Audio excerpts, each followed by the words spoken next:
Welcome to finals day here at the Melbourne Paddle Open. It's a cloudy day, sun should be coming out a bit later. Women's semi-final, match 1 coming up.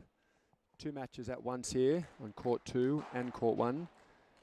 We'll be commentating court 2, which is effectively centre court here. We've got the Dutch duo versus the Spanish duo. This is a replay of the final in Sydney at the first Australian Paddle Open FIP, where Bo and Marcella, Dutch duo, narrowly defeated Carla Nerea from Spain. Carla, of note, is the #1 paddle player in the world as a junior. She's 17. She's out of the Azores in Spain, and she is a real talent going forward and has graced Australia with her padel skills here, and she's been a real treat to watch. She fights super hard, all the skills, moves well, and someone to watch for the future. And she's teamed up with Nerea Santana, who comes here and works out of Australia. Nerea's been on the Australian Paddle Tour for a couple of years now, always going deep into all the tournaments or winning them. Nerea and Carla have teamed up. They're #4 seeds. Bo and Marcella #1. And again, winners from Sydney. Joined fairly soon here by my co-commentator, Rob Daly. Rob, are you with us there? Hello, Matty. How are you this morning, mate? I'm good, actually. Just had my oat mocha this morning. Yeah, I thought Decaf. You had a bit of pep in your step. You're looking good in your Byron Bay linen there. looking very sharp for what promises to be a big day of paddle here down at GAME4PADEL Docklands. It does, mate. There's a real buzz in the air. Some of the crowd starting to come in now, gearing up. All the administrators here. Not too much breeze out there today at the moment, Rob. It seems like it's fairly calm conditions, but things can change here on the Yarra River fairly fast, can't they? They can. It looks like a pretty good forecast wind-wise. We might have a storm coming through at some stage, but I don't think we'll be too impacted by the wind, and a little bit of cloud cover, which isn't necessarily a bad thing here. It can get a bit of glare because we do have the roof over the top and the open sides, so I think it should be pretty much perfect playing conditions. And look, you'd have to say maybe getting ahead of ourselves a little bit, but we're probably looking forward to one of the best days of paddle ever in Australia, standard-wise. I'd say so, Rob. I remember when we first came out here about 2014, 15 it was, and there are no paddle courts in Australia at all. A hell of a lot of Spanish guys running around and Argentinians running around talking about this sport, and 0 courts and a lot of paddle rackets in hand, but no courts and no tournaments. And now we're here with some of the best players in the world and the #1 junior in the world right in front of us. Unbelievable, really, over the space of, it's been a clean 10 years, I reckon that is now, 2015 to 25, if my maths is okay. Yeah, it's come a long way, and look, at when you're living it day to day, it probably feels a little bit slow, but when you sort of take a step back like that and think about where the sport was at in Australia a decade ago and where it is now, it's pretty impressive growth. And look, I think this year and probably the next 2 years, we're going to hopefully see even more growth in the sport, and lots of new courts and clubs popping up around the country. And I think as we get more courts, we're going to get more players, and the standard will also improve. So pretty exciting times in paddle. It is. There's about 62 courts currently, if we count the Brisbane new club, the Gap over there in Brisbane. Going, it's being built right now. It should be ready in about 2 weeks' time, I'd imagine. So 62 courts, but probably another 100 courts in council right now. So we might wind up double the 62 fairly fast. throughout next year, I'd imagine. Play underway here, Rob. Bo serving from the Dutch side. Bo and Marcella actually trained together in the academy in Spain. So Bo's picked up the sport about 2 years ago, and she's really taken to it very well. And Marcel's taken Bo under her wings a little bit. Still a very good tennis player, Rob, and the most experienced player on the court by a fair bit here, I'd imagine. Absolutely, yeah. She had a good tennis career. I think she got inside the top 300, which is no mean feat, and has transitioned very well to paddle. Currently inside the top 70, and obviously Bo, a strong tennis background as well, along with Nerea, who I believe was one of the best juniors in Spain, which goes to show how strong a tennis player she was. You can just tell by how clean she hits the ball, can't you, Rob? We saw in Sydney, Bo and Carla really did adopt the sort of Pat Rafter-esque approach of getting that net in all circumstances as fast as possible. Both super quick players. Carla's an absolute talent to watch all round. She goes again with a perfect lob. She prefers to take the backhand on that. Again, a perfect lob. Style's absolutely perfect here. Bo driving the ball through the middle there. That's such a beautiful volley there again. Yeah, great close. Yeah, you can tell with the tennis background, all volleys are absolutely picturesque or picture perfect. 40-30.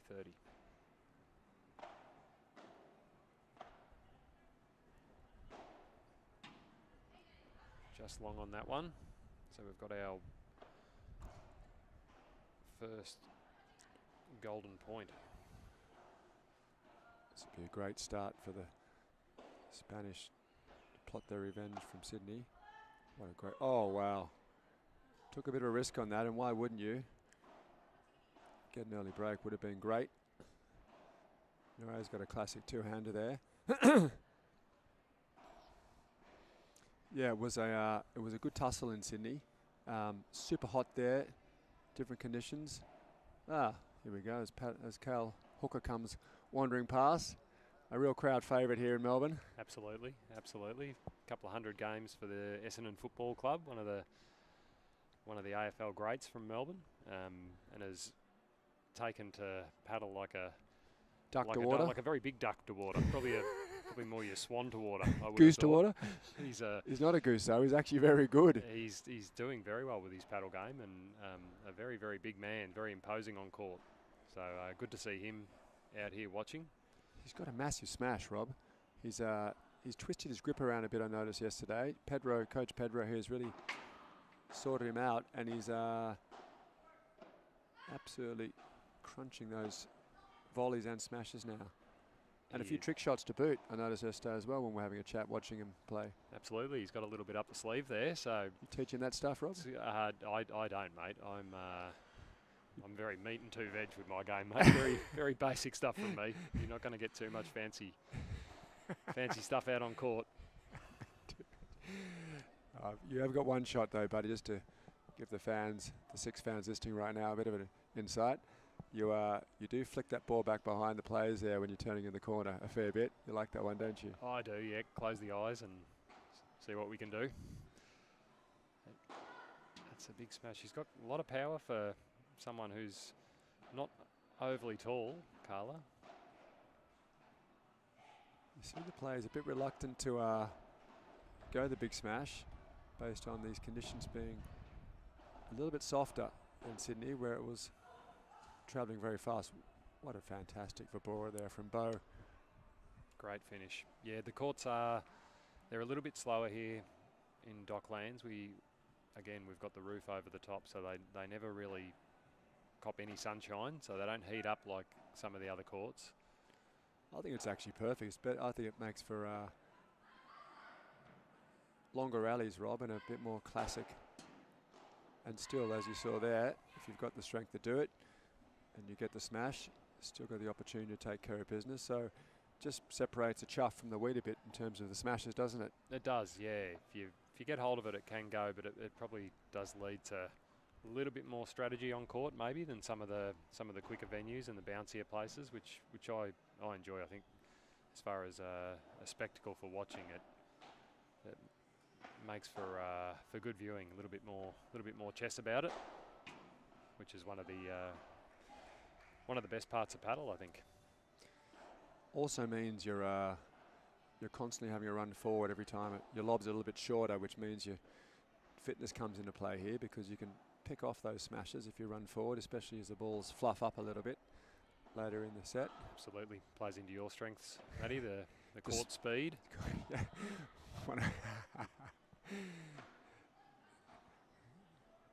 Call me the greyhound. Great jump through there from Bo again. Yeah, great beautiful. sense of court. That's someone only 2 years playing. Wow. Done with that going to that's a lot of work on that ball from Bo. Lovely shot. She's really transitioned out of the tennis world with that Vibora there. If that hits the two glasses, Rob, that's just going to die immediately. She puts a hell of a lot of work on that ball. And a lot of the players these days too, they jump in the air as they're hitting the shot, which has become a feature of most of the good players now. Absolutely, and both pairs come out of the blocks firing. There not many errors being made, good points, pairs winning points, so we're off to a good start here. The Dutch pair will definitely be looking to, wow. Look at that. Carla fires up too. I love the energy in Carla. It was good to see it in Sydney as well. Every time she gets a smash away, she fires up, and that fires up Nurea and the whole team get going. They need to use that energy to get through this match, because over time the Dutch pair wore them down in Sydney, and it was hot too, so it was a few other bit of different conditions out there. Yeah, absolutely, and look, it's good having Carla here. I'd be very surprised if she doesn't have a big career ahead of her, being the #1 junior in Spain and the world. You'd think we'd be seeing her on the Premier Paddle Tour pretty soon. She's got her name on a shirt already, which is a good sign, as I've noticed from the paddle players. It is. That's generally a sign that people know what they're doing, or that they know a screen printer, one or the other. That's a lovely shot. Probably gave her a little bit too much space in behind there, Carla, but we've still got 2 break points. I think she disguised that well, Rob. I thought they all thought she was going to hit the flat smash there.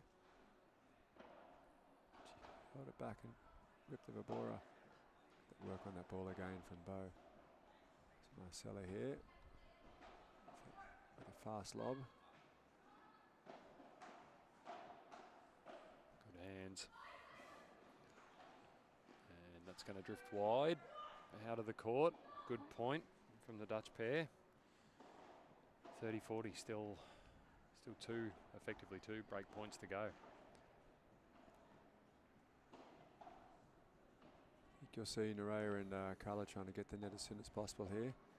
Get into a volley duel. Wow. Just dropped in. Here we go. Goes where they want to be now from Spain.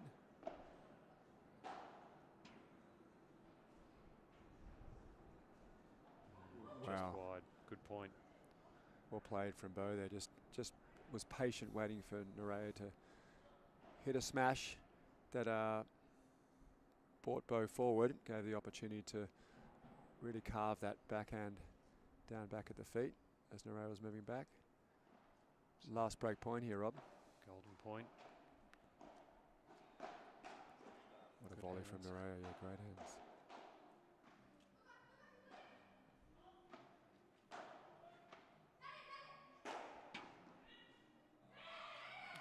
Great work from Spanish girls, yeah.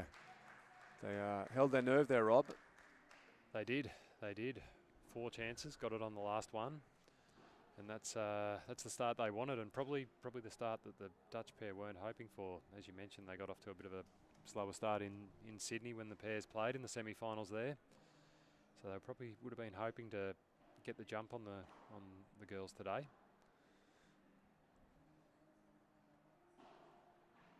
Should probably mention, Rob, some of the other matches to come on the schedule here today, as we're having the coffee kick in. Following this match on court 2, which is effectively our centre court, as we mentioned before, is Dom Bechard. Bechard, yep. You do have a few more problems with that than I would have expected. Matty, you just can't quite grab that one. But Dom will be listening on this, I'm sure. He will. He'll send through a text message shortly with the correction there for your phonetic pronunciation. Spelling, yep. Rules and regulations. And Max the Golden Wrist, obviously, from Finland. Max Chauval, yeah. He joined us at the end of the day yesterday for a bit of a chat, and a lovely guy, Max, and very good player. Also had a strong tennis background. We found out yesterday. We weren't aware of that at the time. We weren't sure if he'd come from something else because of that. I heard you speculating on ice hockey and a few other options there for sports. Which, look, in hindsight, seems a bit foolish, but it was pretty obvious that he's a tennis player. But you know, you got to fill the gaps in the commentary, and you want to put yourself out there sometimes, Matty. But no, great win yesterday against Jonas and Sam. That was a fantastic 3-setter, and we'll be looking forward to that one after this. And obviously the other one, we'll look at that for a pickup. That's impressive. The other match at the moment is the second seeds, the British girls, Catherine and Amy. Good pick up from Marcella there. And looks like they've got the early jump on the German pair. 3-0, I can see on the scoreboard over on court 1, which is currently being streamed on the other FIP YouTube channel or other feed. Yep, would expect that with the winners from Sydney, number 2 seeds. Catherine. Yeah, they're a strong pair, aren't they? Catherine and Amy. They played very well together. Yeah, they gel really well. There's that big smash again. Very impressive. The power to height ratio is right up there. It certainly is. It certainly is. Yeah, Dom and Max coming up next are taking on Roberto and Victor from Spain, who have number 3 seeds. And they're a super impressive pair. We didn't see their match yesterday, their quarterfinal, but saw a bit of their round of 16 against Tim and Andrea, the number 1 pair in Australia. And took care of business there pretty clinically, didn't they? Yeah, 6-2, 6-4. I think the second set did get close. Tim and Andrea are definitely fighters. But yeah, some real class from the Spanish pair. And a bit more class from another Spaniard, Carla there. Gets it to Juice. That was a break point. And now we've got our second golden point in a row. We'll see who wants to take it. Marcel has put a hand up, I think. Yep, fair enough. Top 70 in the world, you get to choose.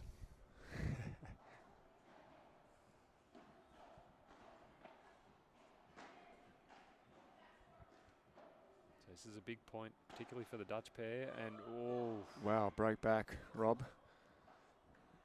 Clipped the tape, didn't go over. We had Phil out with his measuring tape earlier, so we know that is millimetre perfect, so no excuses there.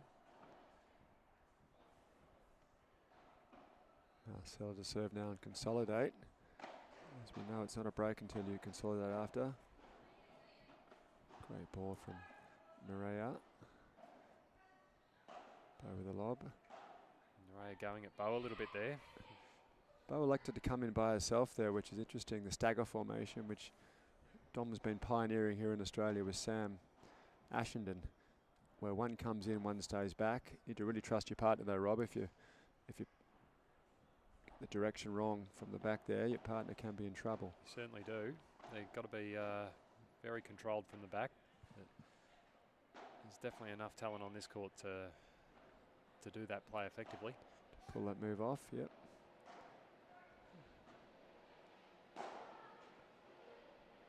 So it looks like Nerea and Carla are targeting Bow a little bit at the moment, but definitely holding her own. It's a lovely lob. Wow, Carla takes it on. Chiquita, oh, that's a beautiful volley. Lovely touch from Bo.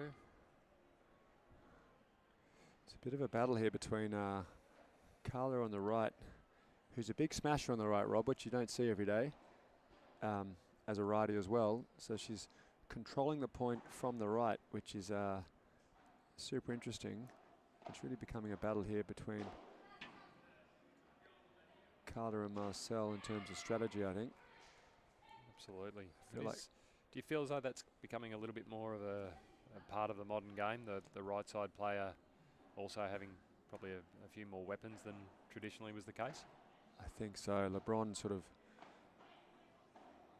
would be the poster boy of that in the men's game, having a massive smash and still sitting on the right. Happens a bit also with lefties, obviously. We're smashing in the middle there. You get two in the middle if you get a lefty and a righty combination. Yeah, it's a bit of an advantage, that one. It certainly is the case on the men's and women's pro tour at the moment, with a left-right combination being the #1 in the world in both and quite dominant. We've got a break point here again.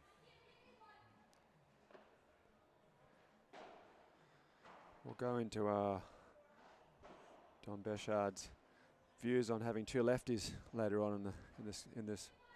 Well, we'll need a podcast for that. We might need a separate podcast for that topic. It's it really is next level thinking, or potentially overthinking. I'm not sure which category it goes into, but it's a topic worth a discussion. It is. We did have a debate. Both you and I were at the Senior World Championships earlier this year in Spain, and there was a British pair that were two left-handers in the 40 plus, and they were good. They were quite effective. So maybe it is a possibility for the future. You need two willing left-handers, and you need a right-hander willing to give up a left-hander as a partner, because it seems to be a rare commodity. Absolutely, it is definitely an advantage having the two smashes down the middle. It's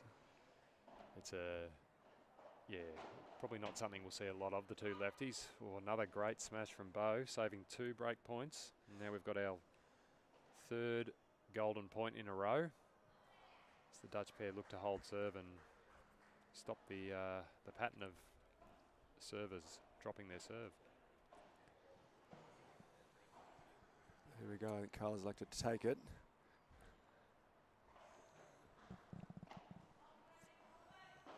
It's a great lob to take net. Bo under a bit of pressure back there now. Ray doesn't often pull the trigger on the smash. He saves it up and carves those very nice Vaboras deep. Oh, drive, double-handed backhand volley. This is a big point now. Beautiful lob.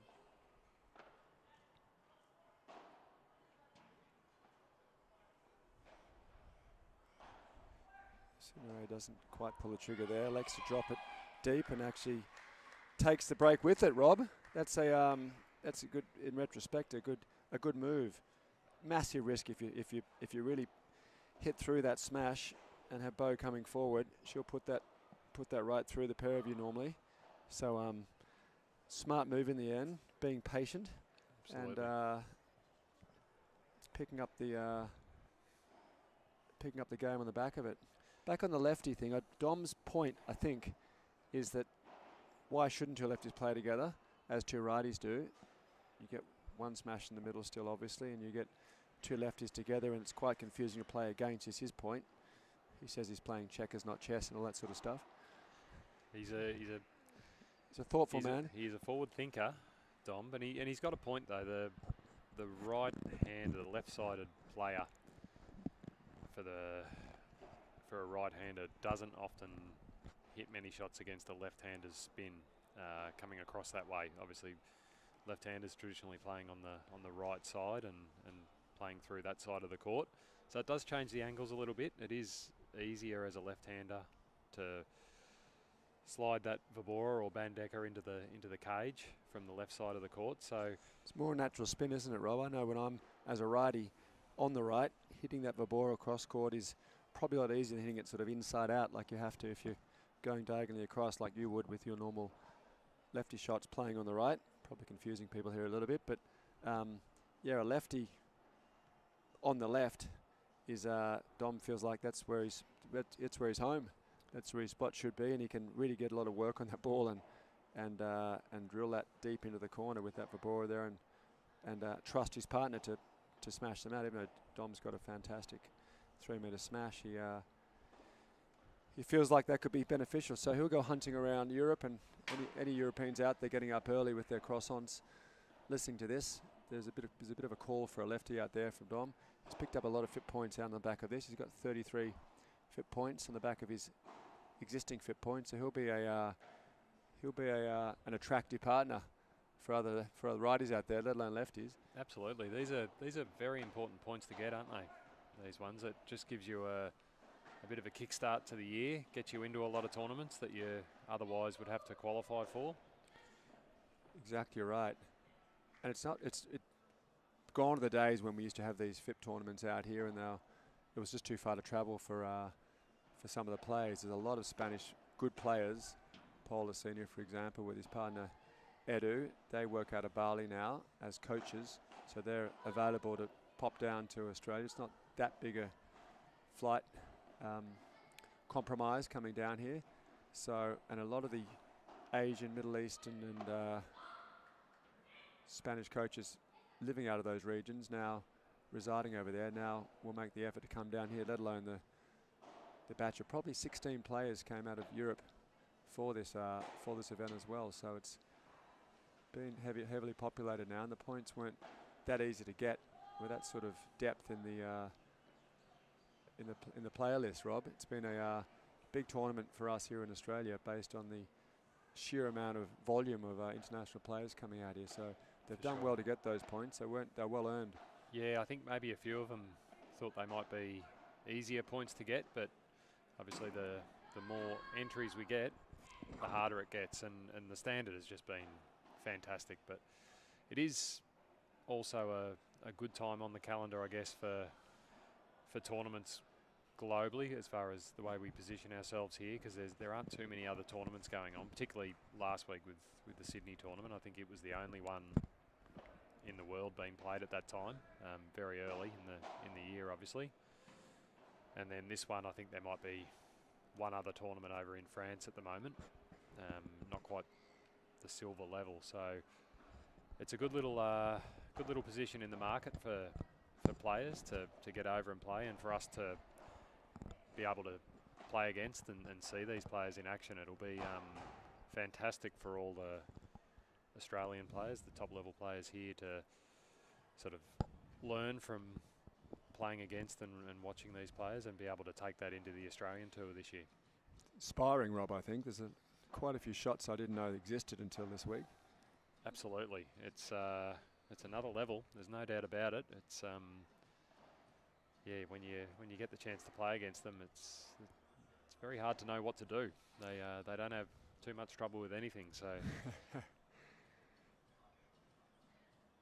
we're watching their player list unfold on the FIP player website, Rob, and one by one these bigger names kept coming in, and it was like playing chicken, I think, for the players. They were daring each other to come in. As soon as for example, a number 180 in the world, for example, pair put their names up, saw soon after a couple of 160s popped in there, and then on the back of that a couple of 130s would pop in, and hoping no one goes any further with it, because they can in their minds come and take the points out here. So it was a game of chicken right up to the last minute, with all the players coming in, and a lot folded in last minute here based on the existing player list. So I think we had about 6 pairs come in the last couple of days, hoping just to come down here and grab the points, but that's not normally what you'd expect. You normally get one pair at the last minute come in and try and game the system a little bit, or get the points. Not really gaming the system, it's actually quite smart how they do that. They've got many options, these guys, and coming out to Australia is a big commitment, but why wouldn't you come out here during the Australian Open, during our summer, beaches of Bondi and Sydney, then heading down to Melbourne, just an hour flight, and getting access to the Aussie Open, of which these players will get access to. And it's starting today, the Aussie Open, Rob, so it's a absolute summer of racket sports, you could say now. It is. It is. It's there's a few new additions to the calendar there, but obviously the Australian Open, a massive event. It's one of the biggest. The biggest event on the planet at the time, isn't it? I think. Oh, it really is. It really is. It's huge for anyone that hasn't had the opportunity to get down here to Australia and have a look at it, go along. It's a super impressive event. They do it incredibly well and great for spectators, great for players. So you can see the appeal if you're a international paddle player and you enjoy your tennis as well. Great time of the year to come down to Melbourne and be a part of it. Seeing this first set unfold here, Rob. Carla and Nerea serving 4-3 with a break. Yeah, the Dutch pair held to love last game, which is big for them. They wanted an easy game, although Carla and Nerea got the jump on them here. But 30-15, so this is a reasonably big point. If the Dutch pair can give themselves a chance this game, it'll definitely change the momentum of the match. Great hands from Nerea there, dug that out really well. They get control of the net.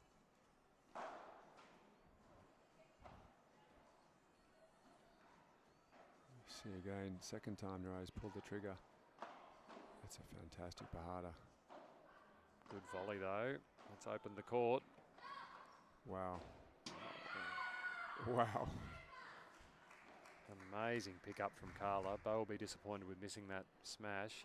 She normally would make that one, but gee, that's good defending. Just goes to show when you see Carla's foot speed on the court right now, she was worried she'd get back for that, so she had to put a bit more on it. And she's super quick, Carla, isn't she? She is. She is. They've got 4 very good athletes out here at the moment. Wow, that's a big two-hander too. Nerea's got an absolute monster two-hander as well.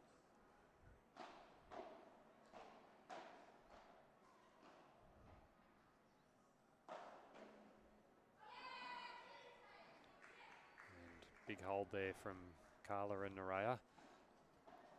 Bo maybe finding herself a little bit exposed at the net there. Like you said earlier, you got to lob well if your partner's at the net. You got to pick your strategy correctly here. And it happens often in paddle when you got 2 very good volleyers. You've got to find your way into the net and not find yourself in a volley duel. And Carla and Nerea, I'd say, just have the wood over the Dutch pair in terms of volley to volley skills. Well, that was some very good volleying from Bo there. Yeah. Just as I said that, Carla sprayed a backhand volley long as well. Absolutely. And Bo crunched a volley perfectly. The commentator's curse. I'll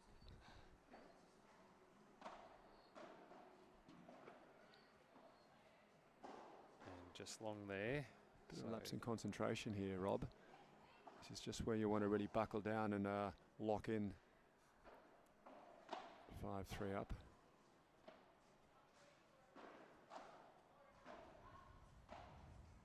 And that's long as well. I think that's 40 love now.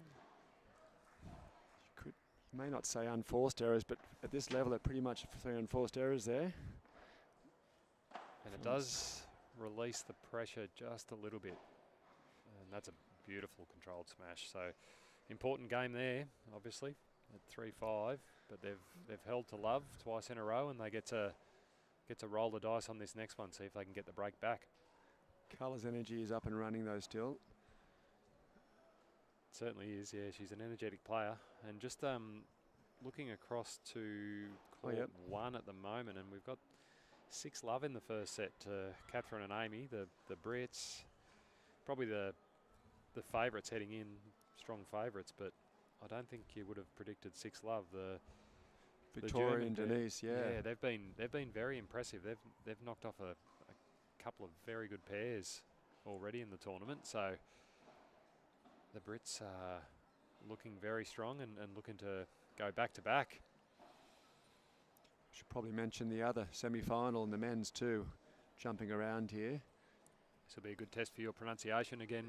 I just stick with first names these days. Robert's probably easier and I'm on a first name basis with the players, so it seems to make sense. And Of course.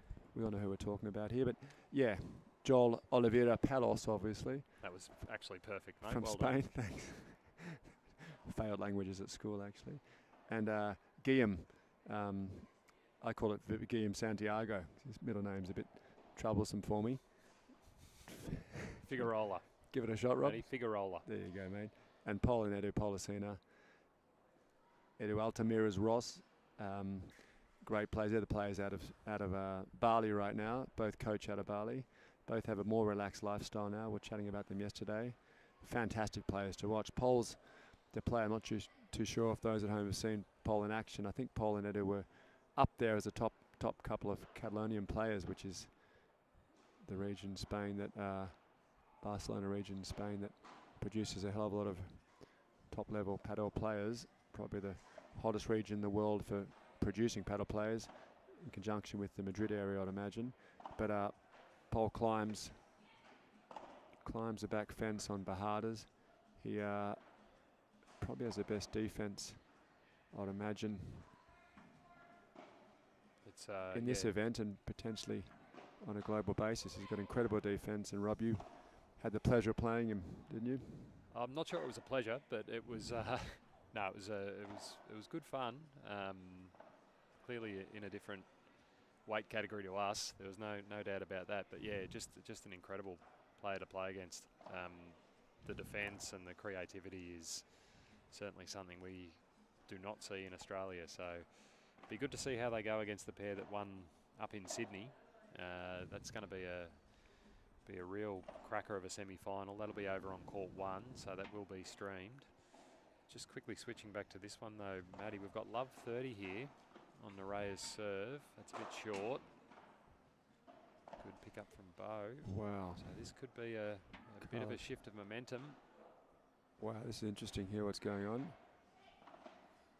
Carl is so quick again. Oh wow, Nerea's elected to hit a smash from the service line. Caught Marcella off guard a little bit there. Nerea hasn't crunched many of those today. What a pickup from Carla though. She was in big trouble then for a second. She was. May have saved the set here on that point. 15:30. Having a little bit of difficulty with the balls as well this morning. That's interesting. Oh, and that's gone long. That's not the type of area you normally see from Nerea. She's an incredible volleyer, but 3 break back points, Rob, is that? It is, yeah, 15:40. So this is big. Oh, I think Bo set herself up. She got the volley she wanted. Just snatched at it a little bit. 2 more to go. Let's see if Marcella can make some inroads. Just long on the serve.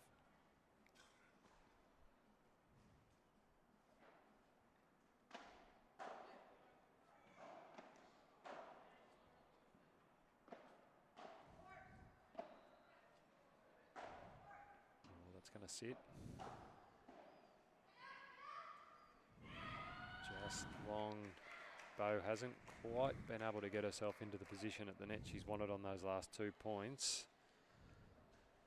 So we've got a golden point. The score's just a little bit off at the moment. There we go. Found that undo button yesterday was pretty handy, wasn't it? I'll blame the 3rd member of the commentary team who's doing the scoring at the moment, and that quite clearly is me. That's a good return. Good pick up from Carla. This is big. Set point. Sorry, break point.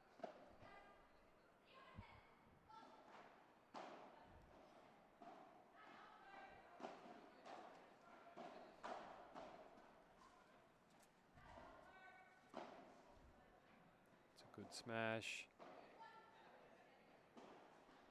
Good switch out from the reset a little bit here. It's a lovely lob from Carla. It is. Swap sides. Well, that's a good ball from Carla again.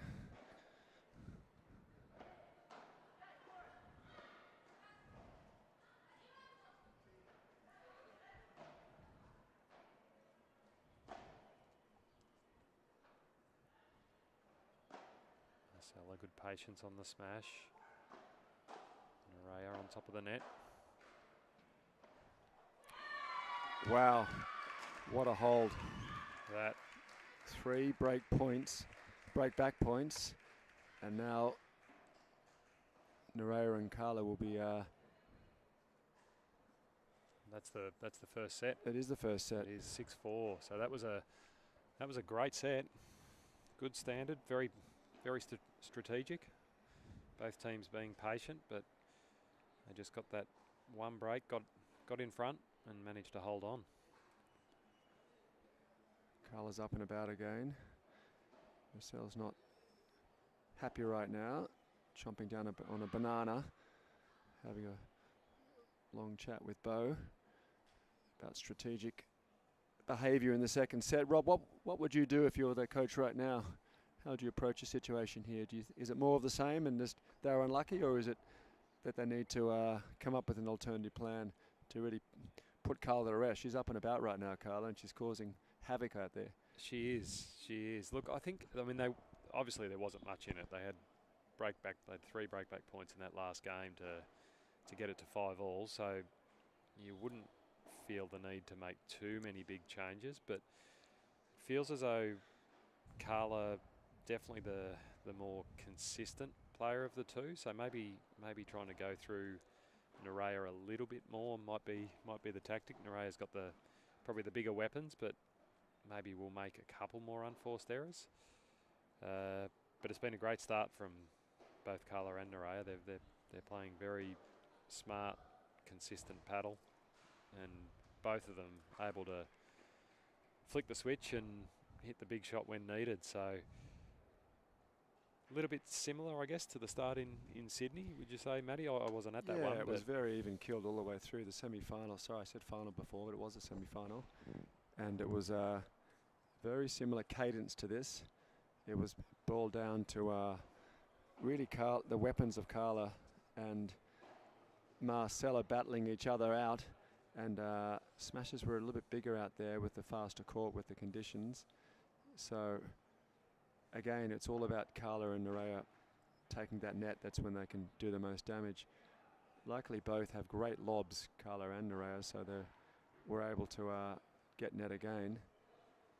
And these days, everyone moves so fast, so it's hard to hit a Chiquita from a deep ball back. So as long as your volleys are going deep, it's pretty hard to take the net off somebody without an almost perfect lob. So it's going to be interesting to see what happens here. Absolutely. I know Bo's been trying to take the net there and doing a pretty good job too. I want to see Bo, though, pull the trigger on that Hervabora back into Carla's corner a bit, keeping Carla back. Here's a good example here. It's a nice clinical Vabora, isn't it? Yeah, I think Bo maybe you might see her looking this set to play a That's little. the one. That's the one I want to see. That's a great shot. You've called it well there, Matty. It's For once I've got it right. There's a naught from a 600. There's a reason you are the godfather of paddle in Australia, mate. That's you've just absolutely nailed that one. I would say that Bo would also maybe be looking to get that variety, go down the line a little bit more, and try and bring Marcella into the game a bit more. That's it too. She did that first. Then exactly right, Rob. We haven't seen too many errors from Marcella at all. There's Carla with 2 errors in a row early on. As I've become aware that I am also doing the scoring at the same time, and I didn't quite catch that first point. Well, that might have been the first point. There we go.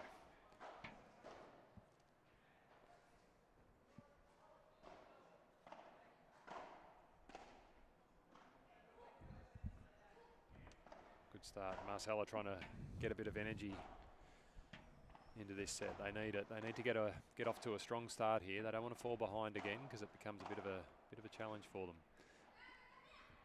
I think the scoring's got to catch up 2 more points here, Rob, but we'll see if I got that right or not. I think you're right. I was Carla waiting until the change of ends there, Matty, but thank you for pointing that one out. Oh, just 6 people at home are onto you on that. All 6 people will be raging. I didn't want to take away from Bo's beautiful Vabora. She had cross court and caught Carla off guard with an unforced error. I did. I just got a bit caught up in your analysis there, and just trying to absorb a bit of knowledge from you, and forgot what I was doing. So be forgiven. The Godfather does forgive you, Rob. That's good. That's good. Here we go again. And over on court 1, the German girls making a little bit of a comeback here. It's at 3-2 over there now, so getting some inroads in the second set, tightening up a little bit more. Hopefully they'll be able to make a bit of a match of it. The Brits got away from them early. It's called long, I think, there, Rob. So in all that, I've actually not even figured out if they did break from the first game last set. That's a lovely little Chiquita from...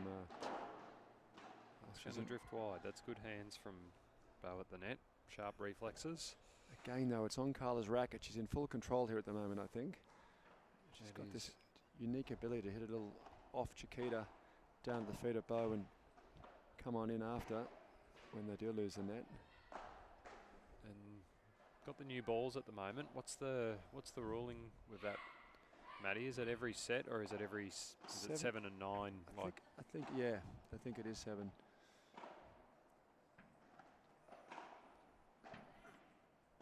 So who does that advantage in this one, do you think? I think Carla's going to like that, and then secondarily Marcella.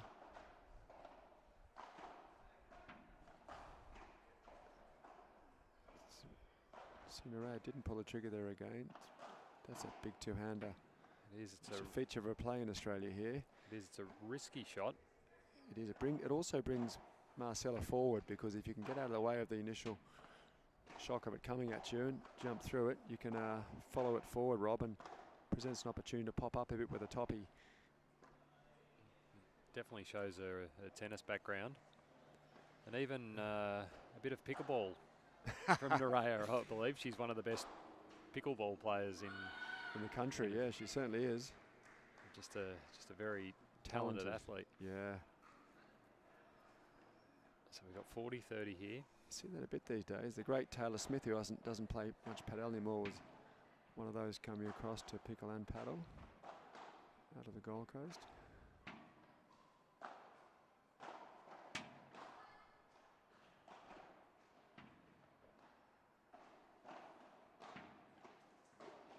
I imagine pickleball's good for your reflexes. They have some pretty sharp reflex rallies in that game. That's a beautiful volley from Bow. So that's what they're making the contest right now. It's becoming Carla v Bow. They look like they're leaving Marcella alone a bit at the moment. And Bow's up to the challenge.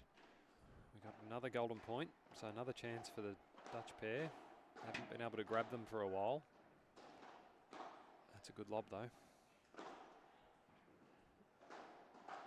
Great volley from Nerea again. It's going to drop in. Oh wow. Got the called touch there, Bow. She did. Nerea can't believe that. Carla a bit unlucky with that, but is that break back, Rob? That's upper break, so 2-0. Right. Sorry, the the held serve there. That was a bit unlucky, you have to say, on two fronts. It was. But good on Bow for sticking the racket out. Often that can just snick the racket. Do we need snicker out here? Get the cricket concept going. We could. It'd be a journey. It would be a journey. It'd be interesting. But look, the player normally knows. That's you can definitely feel it as the player if you get it or not. She did curl it early too, to be fair to Bow. Not for a second insinuating she didn't snick it. And that's part of the etiquette, isn't it, Matt? If you are in that situation. Wow, that's an unbelievable. She's got that short smash under control, hasn't she, Rob? That's a great shot. It's sort of a reverse rouleau. I'm not sure what you call that one. Dig into the textbook on that, but yeah, it's an inverse rouleau. She's put it back behind. Super difficult shot to find the cage from there. Probably the riskiest shot you could imagine. I've seen you hit a few of those, Rob, in your time. Again, you've been probably a little bit too complimentary there, Matty. May not have been where I was aiming at the time. Again, she's got her third time there. She's finding that gap. She's enjoying that one. Good pick up from Nerea though. That was a difficult shot. You know who else has got that shot? The great Nige War out of Byron Bay, and now doing a sabbatical in Sydney. He's got that same shot. Just slowly rolls it back down the cage there. Got about an inch to work with. normally there. So it's a very risky shot, but rewarding if you pull it off, as Bo has, and Nige often does.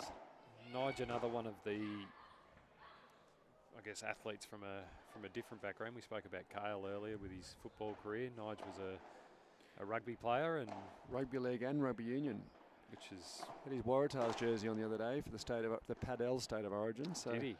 Yep, he's been an Rabbitohs rugby league player as well. So he's done it all, Nige, and again one of the few to be able to cross sports in a very effective way. But one of the advantages, Rob, is you get to not have any of the tennis moves you may want to forget. Absolutely. Which is not too many. It's just the half volley, really, isn't it? Is the main one, and top spinning the volleys, which Nerea's still got quite effectively, and Pat Rafter's still got it. So we can't talk about that in a negative way either, really. No, just no, the it half is. volley and letting the ball go through to the glass would be the only main one, would you say, Rob? Yeah, you do notice that from the back of the court. The guys like Kale and Nige that don't have the racket sport background, but are doing incredibly well. They do the right thing straight away. Great smash from Bo there as well. But they let the ball go. Yeah. Yeah, they let it go through. They take their time. They play the paddle shot. Whereas a lot of the tennis players that have made the transition, that first instinct is always to hit the ball out in front and not let it go through. So we've got 40-30 here, game point.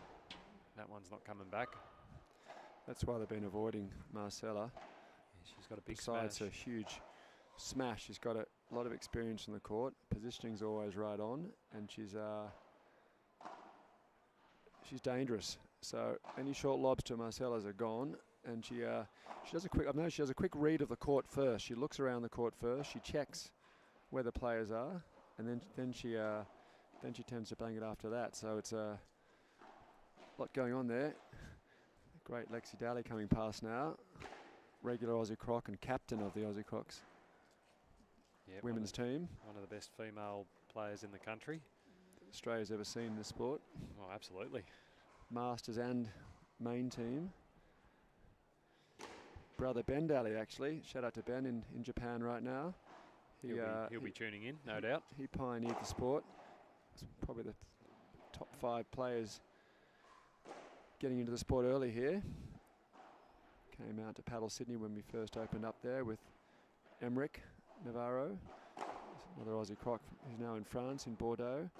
Mariel Zelba.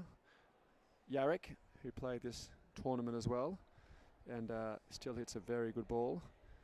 And the great Matty Thomas, of course, was there initially as well. Absolutely. No, that's a who's who. That is. There's a lot of OGs in there. National players to this day in that lineup. It's would have been nice to be part of that, but obviously we only got the courts down here in Melbourne a couple of years ago, so we're a little bit late to the party. But we're trying to make up for lost time. I'm not saying we're that good back then, Rob. I can assure you it was more like watching the Cool Runnings movie. The Jamaican bobsled team. That's what we were in regards to the Aussie Crocs. We weren't really a force to be reckoned with, but we're decent blokes, you could say, on the tour. It's about as far as our skills went. Is that a self-assessment there, Matty? Well, yeah. We had nothing else to work with, really. A couple of ex-average tennis players trying to kick the sport off, and didn't know what else to do, really, except try and befriend the other players on the tour and the pros and ask them lots of questions. And again, as you were saying earlier, it's come a long way in a short space of time. The Open team had a very good campaign this year. They didn't qualify through Asia, but they were very unlucky not to. We spoke briefly about that yesterday with the UAE team having a few Spanish-born players represent their team, and they were a little bit too strong, but the Australian team did very, very well, and our seniors team in the men's finished 12th in the world. I think ladies were around 14th as well. Was that right? Ladies 16th. 16th. Men 12th. Out of 30 countries in the Masters realm these days. It's got to a point now where there's qualifiers going on there as well. Oh, look at that touch. This is a good point. We'll stop talking about ourselves for a second and just focus on the paddle. That's an amazing point. That's the ball I want Bo to hit more of. You can see that she gets so much work on that. Hits two glass walls out there, Rob, and really just drops like a rock. And even for Carla, who's a very experienced campaigner, even at her younger age, she finds that difficult to scoop up without giving an easy lob back to the other side. So she tries to get something on it. But that's her weapon, Bo. And I want to see her carving that more into the corner. Even if it is going against the grain, hitting it to Carla, I think it's a worthwhile exercise. Especially when you've got Marcella on the net looming on Carla's side there with her obvious skills. And that's a bit short. Marcella's there though and couldn't control that, so that is game. I was a point behind. I got caught up in a bit of self-congratulatory conversation and forgot to keep score there, Matty, so I better get my focus back. But the Spaniards are on the board now. It's 3-1, Dutch upper break, and they'll be looking to just hold serve, keep out in front, and push this one to a third set. And we have got a result by the look of things over on court one. Second semi-final. Yeah, it looks like the Brits are through. Brits are through, 6-love, 6-2. So that's a pretty dominant performance against a good German pair. And they'll be probably be tuning into this one now, I would have thought, checking out who they might be playing in the final.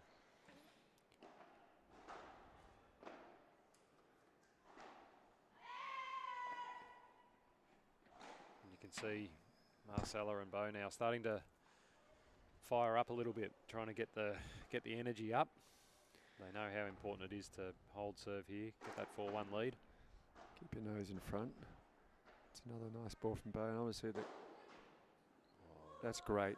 It's a big smash. Yeah, that's what she does best, Bo, on the court. She's got a really big cross-court Vibora from the right side, a forehand side, and then can close it out after that. Wow. Yeah, that's a huge smash. That's why they've been avoiding her as well. Of course, in Sydney, in the finals there, this was the other semi-final in Sydney, and the Dutch won through, then lost in a fantastic final to the Brits, Amy and Catherine. That's another nice ball there. Bo plays that well. She's done a great job again. She's really hitting a bit of form now, I think. She's hitting through the ball. She's not pushing at all. She's really giving that ball a lot of work and a lot of spin. And it's she goes both directions on that and can go middle as well. So it's this is interesting. They've targeted Bo a little bit. I think she's come good. She's played herself into form and she's stepped up, Rob.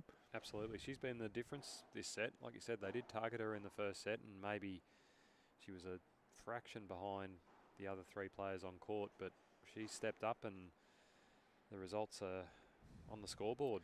4-1 to the Dutch pair, so well done to them, getting off to a good start in this set. It could have easily got away from them quickly after losing a very tight game at the end of the first set. But they've kept their concentration, they've kept their energy up, and they've got the jump. Crowd coming in again now here. Yeah, we're hoping for a good crowd today. It's obviously still reasonably early in the morning and people just starting to filter through. But we've got a huge day ahead of us. First of the men's semi-finals out on court one now, just about to start warming up. That's the all-Spanish affair. That's going to be an incredible game. So hopefully a few people slide across to court one once that gets going and enjoy the show. We've got a real battle here now, Rob. A real battle here now. See if the Dutch can close this set out. Nerea serving. Over to Bo. Great confusing lob for absolutely took out the rafters up there, Rob. It looks like almost hit the highway. It was so high up there. Absolutely. That's a perfect lob. Exactly where you want to hit him. We have got a pretty high ceiling here. We're quite lucky. It doesn't get hit too often. It's a good 14, 15 metres up. That's true, Rob. No one's accused. No one's been accused here of hitting the ceiling. Although I did hit it once. In fact, you can go through the rules here, Rob. It can go through the structure and continue and play, right? Yeah, we do have some interesting beams up there. I mean, you got to get up there a fair way. It has to be a quality lover like yourself, Matty, to be able to do that sort of thing. But it's yeah, this is an old steel fabrication warehouse, pretty much, that they used to ship out to the port from. So it's fantastic shot again from Bo. Sorry to interrupt you there, mate. Yeah, it's a beautiful industrial setting here. It's a really classic setting here on the Yarra River, with Melbourne in the background. Lights up at night. It does. It's a beautiful, beautiful location here. It is. We're very, very fortunate, but that's a great return, and that is wow. a break of serve, and we have got 5-1. This is a huge change of momentum here. The Dutch pair are going to be hard to reel in from here, so you'd think we are heading to a third set, which is what everyone wants. Well, except the players, of course. But half the players.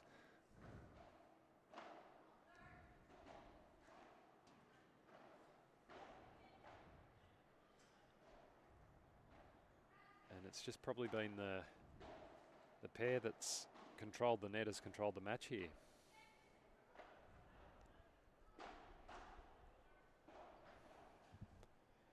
Matty, my co-commentator, just taking a few selfies next to me. I'm not sure what's going on there, but he's got his media commitments, of course, so got to make sure he... Keep the sponsors happy, Rob. Absolutely. Keep the sponsors happy. And again, great control at the net from the Dutch pair.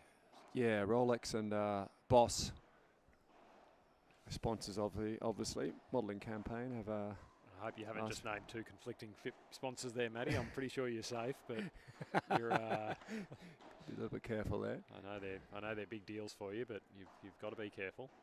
That was actually my mum wondering why I'm not texting her back, actually. So I wanted to let her know I'm on the clock right now, Yeah, doing their most important duties at the moment. Mum, if you're out there, I will give you a buzz back later on. Hopefully she can tune in and enjoy some of the paddle. Be good to have the 9th respondent. Here we go. We're live here. Great Bahada by Nerea. Not even Nerea could dig that one out. That was a lovely Vibra to the corner. And we've got 30-15, obviously serving for the set, and it's been when you sort of step back, Matty, it's been a super impressive set from the Dutch pair. They really flick things around fast here. What a volley from Carla, wow. That's just quality, the off backhand volley. It's not the easiest to execute. Yeah, their team watching on there, just trying to fire them up a little bit, see if they can get a shift of momentum and get back into this set. It's going to be tough from here. Got a roller from Nerea there, and again, wow. Oh, good. That is impressive. Marcella's really imposing herself now. And that is the set, and again, I've let the team down a little bit with the scoring. I apologise to anyone watching who actually wants to follow the game. Not showing the ability to multitask and keep score and use my voice at the same time. So I'll try and pick that up for the third set. It's not easy, Rob, when I'm throwing all sorts of red herrings at you. I've got my mum involved, my sponsors. It's all happening over here at the moment. No, it's in my brain anyway. I don't think it's too difficult a task I've been set, Matty. I think I've just got to maybe focus a little bit. So that was interesting, mate. This is going to be a big third set. How do you see it playing out? Obviously, a lot of momentum with the Dutch pair, but it can swing quickly here. What are your thoughts on the third set, mate? I think it's going to be interesting to see how Carla responds here. She seems to be driving at least psychologically driving the team with Nerea, energy-wise. So it'd be good to see if she's a bit more aggressive now. I think Bo really led the way in that second set with some very punishing Vaboras and really working the ball and taking a bit more of a risk, being a bit braver in the second set. And I think Marcella appreciated that. She stepped up and that dragged Marcella up too. And then together they ran right through that second set. So it's all about the response. You need a short memory in this game, Rob. You need to not dwell on the past, except for the fact from what you can learn from it in terms of the last set. So yeah, I want to see Carla getting active again. Nerea, I want to see a bit braver too with her Vibora. She's on the left side for a reason over there, so she should be. She's got a fantastic Vibora. She should be able to carve those corners with her picturesque shot she hits. It's yeah, she looks good in those shots, and she's just not pulling the fully pulling the trigger. I think they're all a little bit afraid of the consequence of hitting bigger smashes here, which makes sense. Everyone's being punished by not going out, and the other players coming forward. They want to hold the net, and what they're doing is they're just dropping the balls back deep, holding the net, and hoping they're not going to get a perfect lob back over. So I like Carla in terms of her abilities when she's up and about, being aggressive, crossing, and really confusing the other side, which is what she did in the first set. So I think she's got to get back to being the Carla that we know she is, being the #1 junior in the world, and then Nerea's confidence comes up about with her. But it's really a battle now at the moment between Carla and Bo. But I think they've tested that theory, and it's not panned out that well in the second set. So I think they'll leave Bo alone a bit now and get back to playing their own game and getting on top of the net. And Carla looks like she's got some good energy as always here, Rob. Absolutely, no, great assessment, mate. It'll be interesting to see what happens, but certainly a good way to start. Great serve. But yeah, the Dutch pair, particularly Bo, really took control of the net and played a lot more aggressive. So you would think Nerea and Carla will have to step up and match that. I'm sure they're more than capable.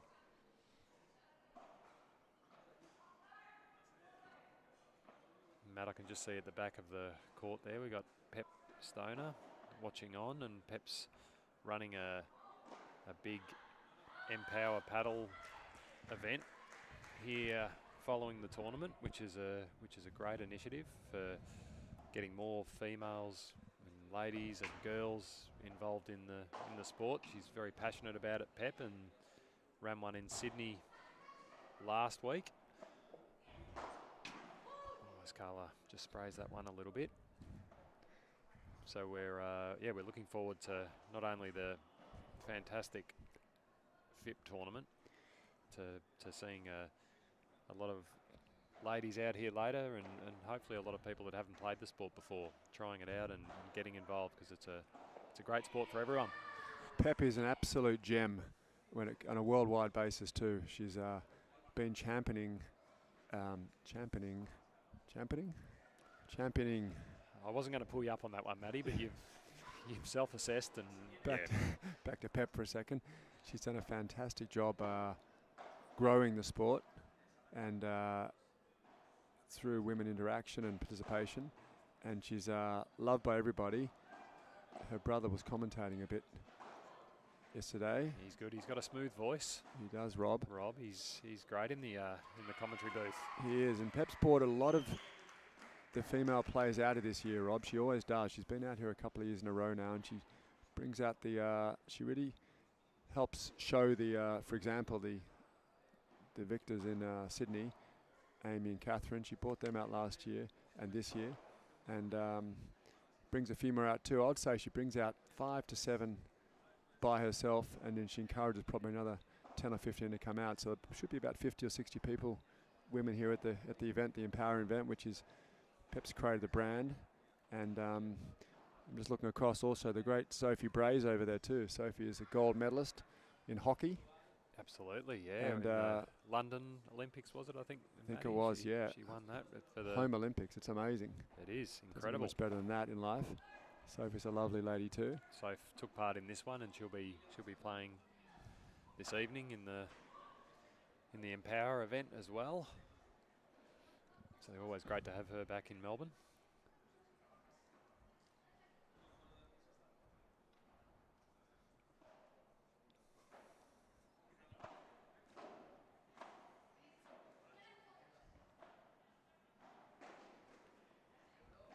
Great volley from Nerea. Perfect lob by Marcella. Lob. There's that Vibora again. You do not want that hitting the glass.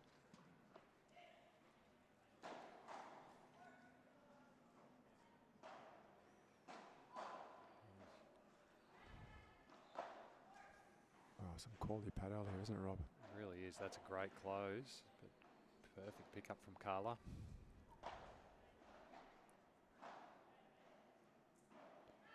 Nice and careful with the volley.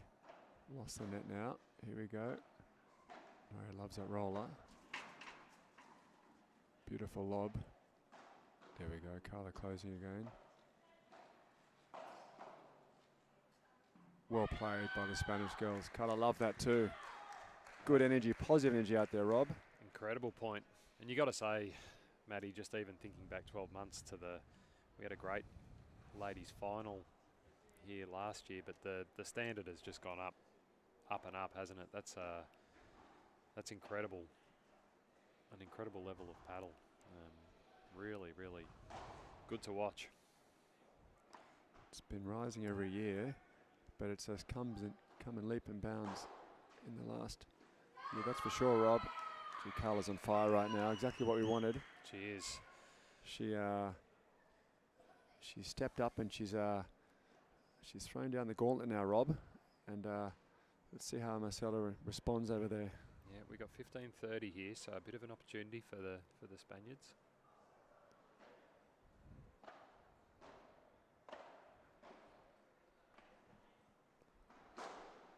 That is not coming back. It's out the gate.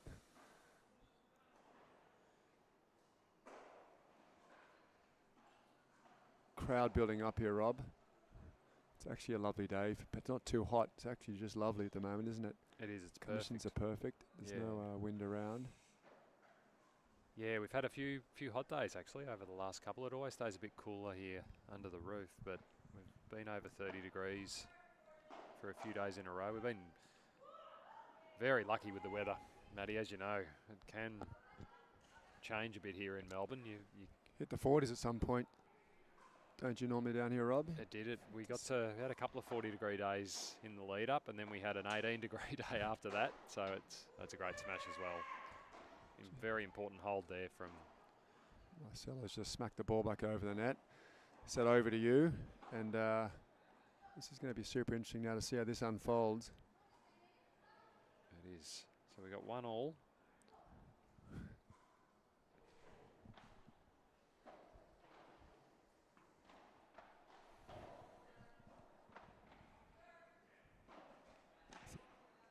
It's a Vibora again from Bow, which it's a very pretty shot.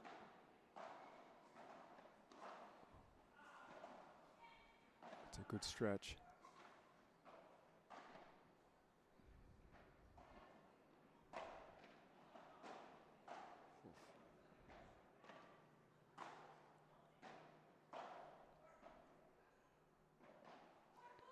Little fake smash again from Carla. Oh. Wow. And she absolutely pulled the trigger and she's on fire right now. Cheers, that is an impressive point.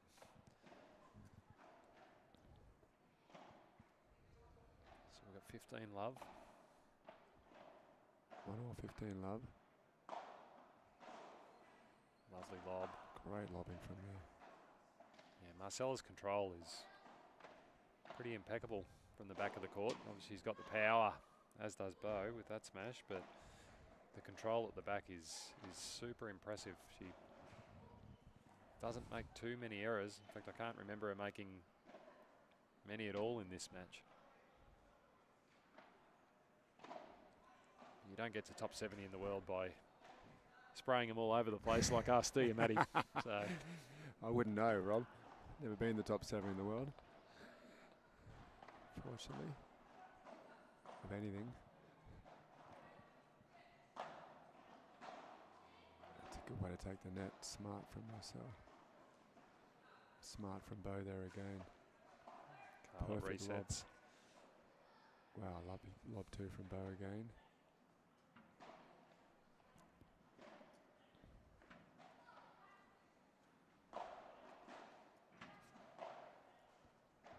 be enjoying all this lobbing, Matty. It's your favourite part of the game. And don't want to put too fine a point on it, but 1 in 2 shots in this sport are lobs. Get a little irritated when I see the coaches working on everything else except the lob that you do hit 1 in 2 shots. I think it's important you stay quiet about that one, Matty. It's your advantage. It's the point of difference. So, but no, you are correct. It's such an important shot, and it's really highlighted when you watch these international players, both in the men's and women's side of the draw. They just lob so well, so consistently, and are just able to reset, start the point again, or get control of the net.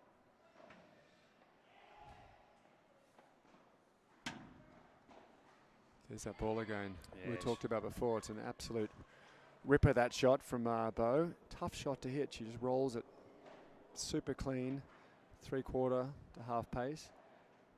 Lands right near the cage point, meaning the glass, and it just dives off the back wall. Yeah, it's a beautiful shot. It is. She's doing it incredibly well.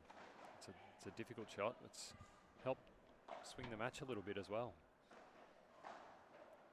30 all here. Big point. Nerea and Carla won't want to go down a break in the third. There's that two-hander, which is a real Pay dividends weapon. there, Rob. Yeah. Hits her with ferocity. You can see that from the tennis days coming out again. Yeah, it's such a big change of pace as well. She obviously has got such good control on the lob with the single-hander, and then just unleashes with a double-hander every now and then. It'd be difficult to play against. Break point here, Matty. Wow. Have a look at that. Carla just worked out in her brain. She had a second look there and saw Marcella back, and then just pinned her back with a beautiful smash. She's up and about again now, Carla. She's never not really. Well, this is a big point now. Not groundbreaking news at golden point in the third set, but it's a huge point. Here the lobs come into play again. They've taken the net. The Spanish ladies not willing to pull the trigger on the Bajada. They're definitely lobbing Nerea a little bit more. Back to Marcella. Comes the Bajada. She's got a great Bajada too, Nerea, but a little risky right now with those two on the net. Now they've got control. That has gone long. That's a big hold of serve. Marcella's not happy with herself for that, spraying that lob, but they set the point up so well, super patient, and didn't take the risk on the Bajadas with the deep lobs. Two players on top of the net, break point. It's not going to be often you rip that Bajada, is it, Rob? It's a bit of a risky shot. It's a 50-50 situation back there normally on that shot. Yeah, and it's going to be interesting to see which pair is the braver in this third set. It's going to tighten up this one. There's going to be some super long rallies as this set goes on, I think, and fortune normally favours the brave, but it'll be interesting to see which pair is willing to take on the game. What's Phil doing out there, Rob? Is he doing some pattern recognition? What's he out there doing at the moment? Is he okay? He just likes to get a feel for the court every now and then, Phil, just to make sure he's on top of his referee duty. No, he was changing the balls there, so it's obviously been 9 games.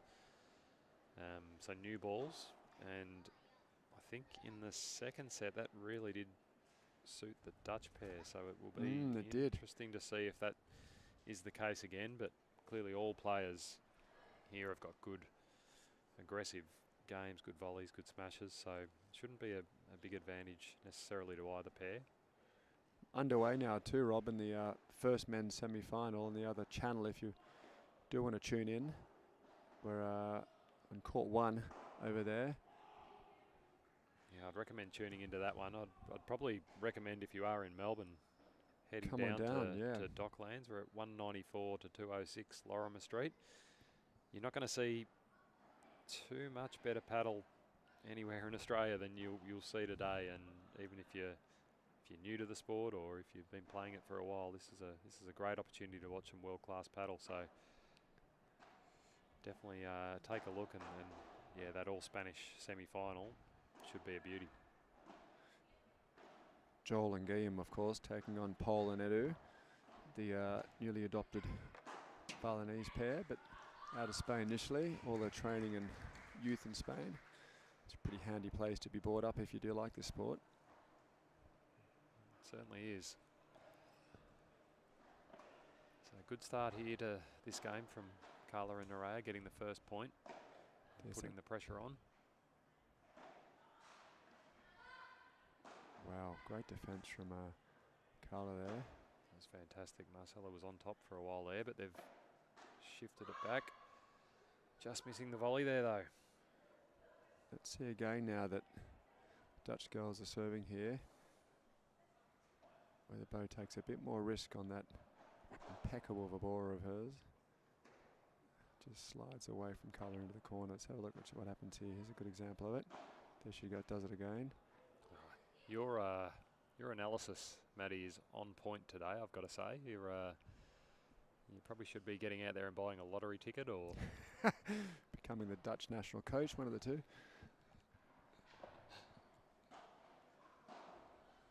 Now she's gone middle with it. Carla's retrieved it. That's the one I want to see her do. No, stick with that bow. Tried to be a little bit change direction. Too fine there, as the shot probably wasn't on. 30 all. So again, big points.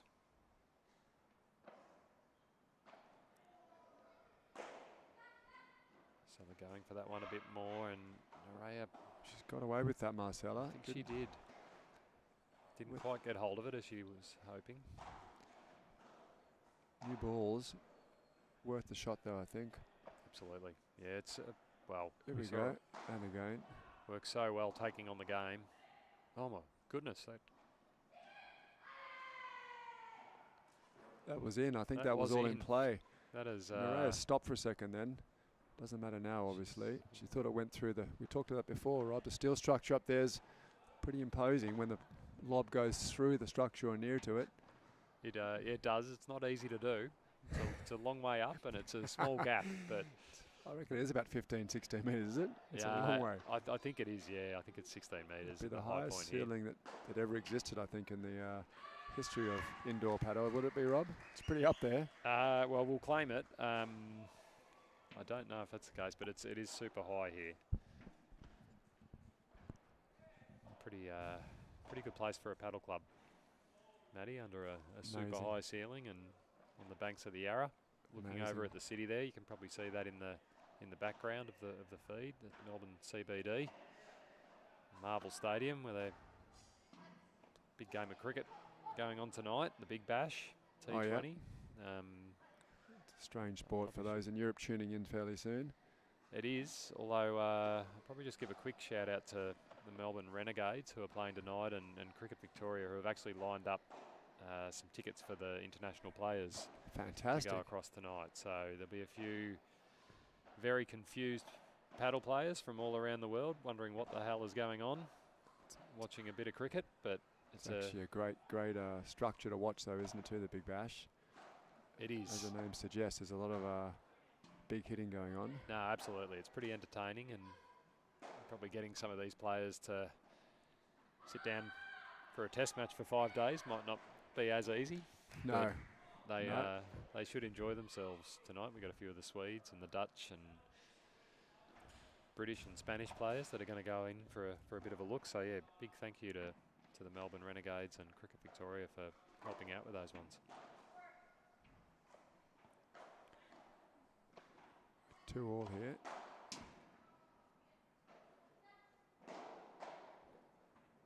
It's a big smash. It is.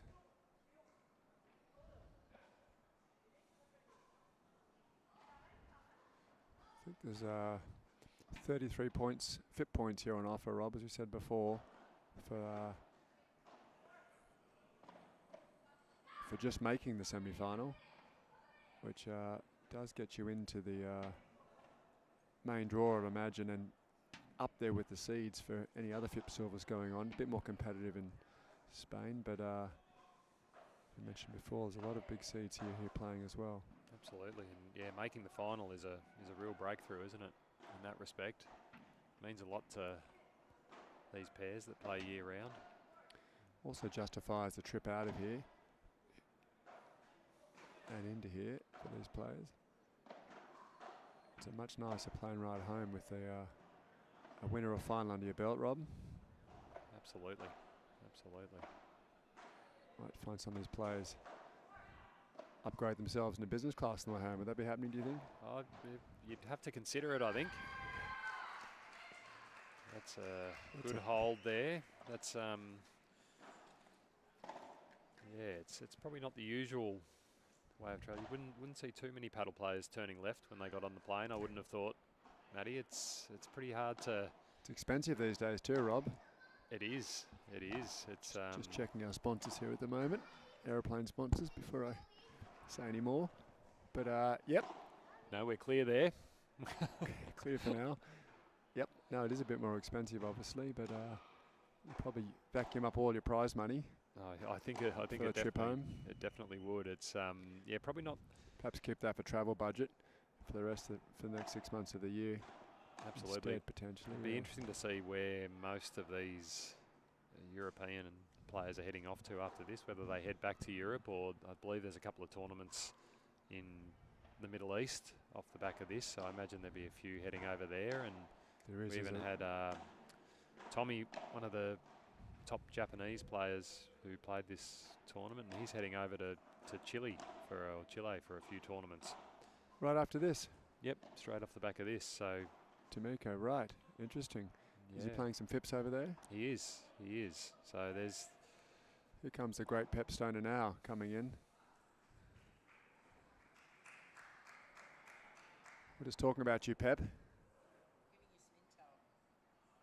Pep providing a bit of intel, which will be hopefully a lot more accurate than what we've been doing. Ah, Libby Fletcher. Tuning in. Hello, Libby, GB coach. That's watching fantastic. From the UK. What time is it over there right now, Pep? 12:30. Yeah, midnight. Hello, Libby. Very pleased the girls have gone through straight sets to the finals. And Amy Gibson, breaking news from the great Pep Stoner. Amy Gibson is now top 100 in the world, live rankings on FIP. Oh, that's amazing. Fantastic. Really good news. After winning the Sydney tournament and now the finals for sure. She may go even further if they can win this as well. Thank you, Pep. Absolutely, that's a great effort. Definitely justifies the big trip down to Australia for Amy, and that'd have to be the first British player in the top 100. I would have thought. Maddie, I'm not 100% there. It would be. Mauro, is that the first female British player in the top 100? I'm not sure if any males have made it. And male and female, yeah. Yeah, what a great effort from Richard Amy. Brooks got close, I think. Didn't quite get the top 100, although I shouldn't speak out of turn. But that's an incredible effort. Amy will be super chuffed about that. And deserved too. They really dominated in Sydney in the finals, and it'll be interesting to see how this unfolds here in Melbourne today as well. Just popping in my coffee order with Pep in the meantime over here. I might get you to just pop one in for me as well, Maddie, as we take care of a bit of housekeeping here. Clearly I have got caught up in the excitement of Amy cracking the top 100 and completely forgotten to keep score this game, so we might have to wait until the change of ends or until the end of the game before we get an update on this one. But that is a great effort. Good to hear we have got a bit of a global audience, Maddie. That's maybe a bit concerning, actually. I thought that we were just speaking to our parents and immediate family, but it's good to hear that there are a few people tuning in from it's to be expected, Rob. North. Word's got out about your commentary skills over the last couple of days, I'd imagine. Still trying to make my coffee order over here. I'll keep it simple, Pep, sorry. Matt just refusing to relinquish Pep's phone as she stands by. And I need my glasses on. It's been a bit tragic, this whole thing. Oh, here we go. So a big point here. Unfortunately, like I said, we just lost track of the score of fraction. But what do you want there, Rob? Looks like we might have a golden point.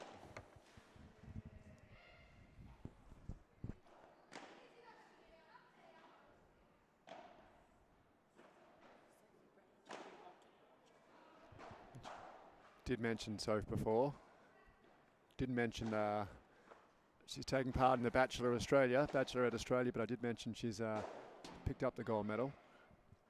Oh, and Nerea just clipping the Sophie net, Bray. and that is the hold of serve. That was a golden point. That was a big opportunity there. That was for the Spanish. And All we go to 3-all, and I'll just focus in a little bit again on actually keeping score here, Maddie. I strayed a bit that game, and that was a very important game. So 3-all. The winner going through to play the new top 100 player, Amy Gibson, and Catherine Rose in the final. Hard to say. I don't think I'd... Wow. Oh, gee, good almost point. a spectacular pickup from Carla there. I don't think I'd be too confident putting money on anyone in this game at the moment, Matty. It's neck and neck. I couldn't pick it at the minute. It's going to boil down to who's braver and a couple of unforced errors, I'd imagine, like it always does, Rob, in this wonderful sport of ours. It's masterclass in lobbing again. Oh, wow. That's a great change up. Bo's just come out of nowhere with a backhand flick down the line again. She loves feathering the line down, doesn't she, Rob? She's really got that tuned in now, dialed in. Yeah, that's been a real conscious decision, I think, to target that space down by Nerea. There, it's turned the game around for her. She was playing through Carla a lot in the first set and finding it a little bit difficult, but she's started varying things, mixing it up, and it's paid off. And probably that other shot, Marcella's lob, has been pretty much perfect for the last two sets. Gives them the net every time she does that. As you mentioned before, Rob, it's either that lob or it's a two-hander back your top spin that causes mischief. Great pick up from Nerea. It's a nice little that's good volley. hustle. And fantastic defence. That was a super important point. 15:30. The girls are fired up. They know how important that point was. They do. This is 30-all, Rob. Oh, knifes the serve. Wow, they really are celebrating point by point here. She understands the magnitude of what's going on at the moment, Carla. She's fully in flow state here, tuned into the situation. Every point matters, and the energy matters on top of that. Bit of talk of flow and energy. No surprise you're from Byron Bay, Matty, with that type of analysis. Let's not distract ourselves off the score again, Rob, or I'll have to respond to that.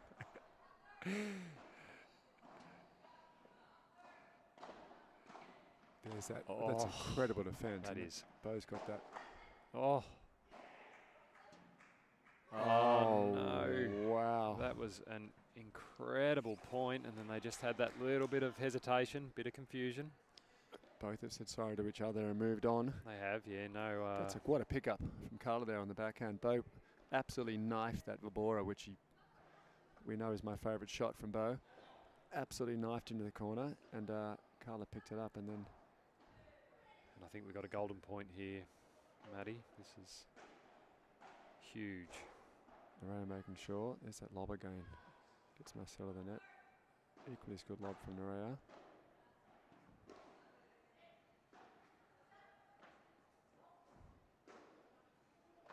Had to take that before the glass. It was going to drop again.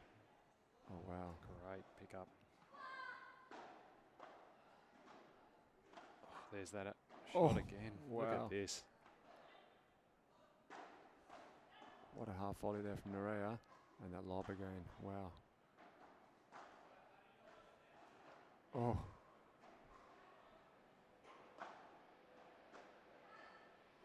She's lobbing well again, isn't she, Marcel? Yeah, incredible.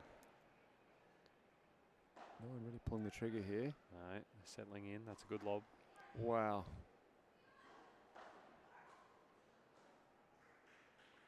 This is a pretty important point, probably the most important so far in this match. And it's a long one as well. Oh, and there it is. She did pull the trigger, Bo. Fortune favours the brave. It does. That's a big breakthrough there, Rob. That's a huge breaker serve, and yeah, the person who was willing to take on the game, go for the big smash, it paid off. Obviously a bit more risky, but very well done from Beau, and all players had the opportunity there, Rob. All four to pull the trigger at one point during that point, and good to see Beau stepping up and doing that. absolutely. She didn't die wondering. Nothing worse when you're feathering the ball around, you make an unforced error. So she put it out there, Beau, and she came up with the goods.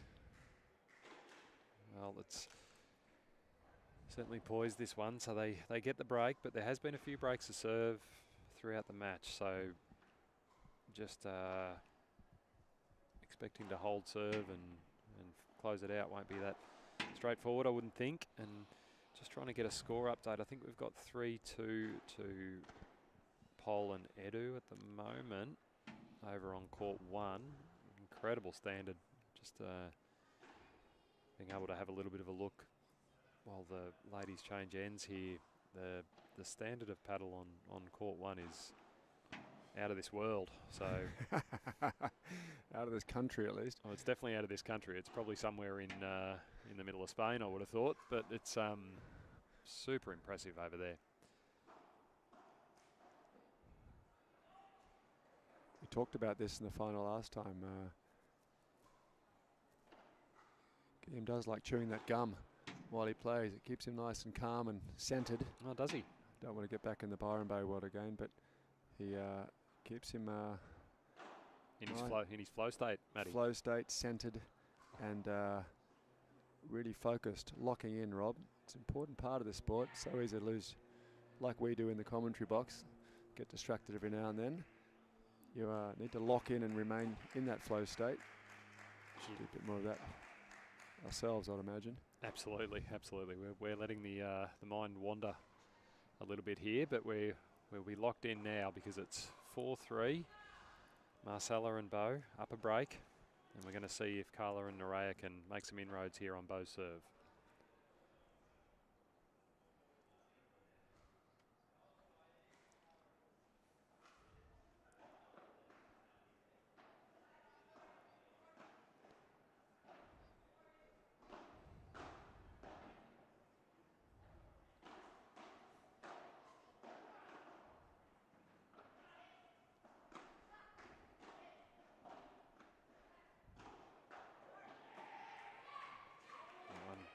Just into the net from Beau. Good first point from Carla and Nerea. So love 15. Looking for an early couple of points here, Rob, to break back. Carve out a pathway.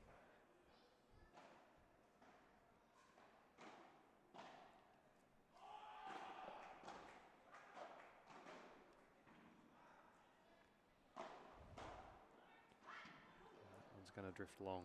So we've got 15 all, evenly poised here. It's one of the risks you face when you're stealing net like that. Popping a middle lob up and chasing it forward. It's a nice return from Carla.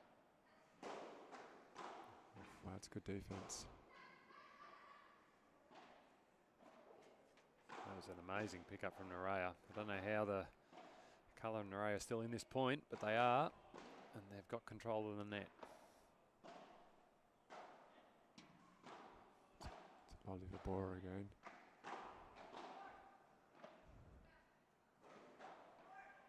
Carla improvising with that last shot. Oh, clever.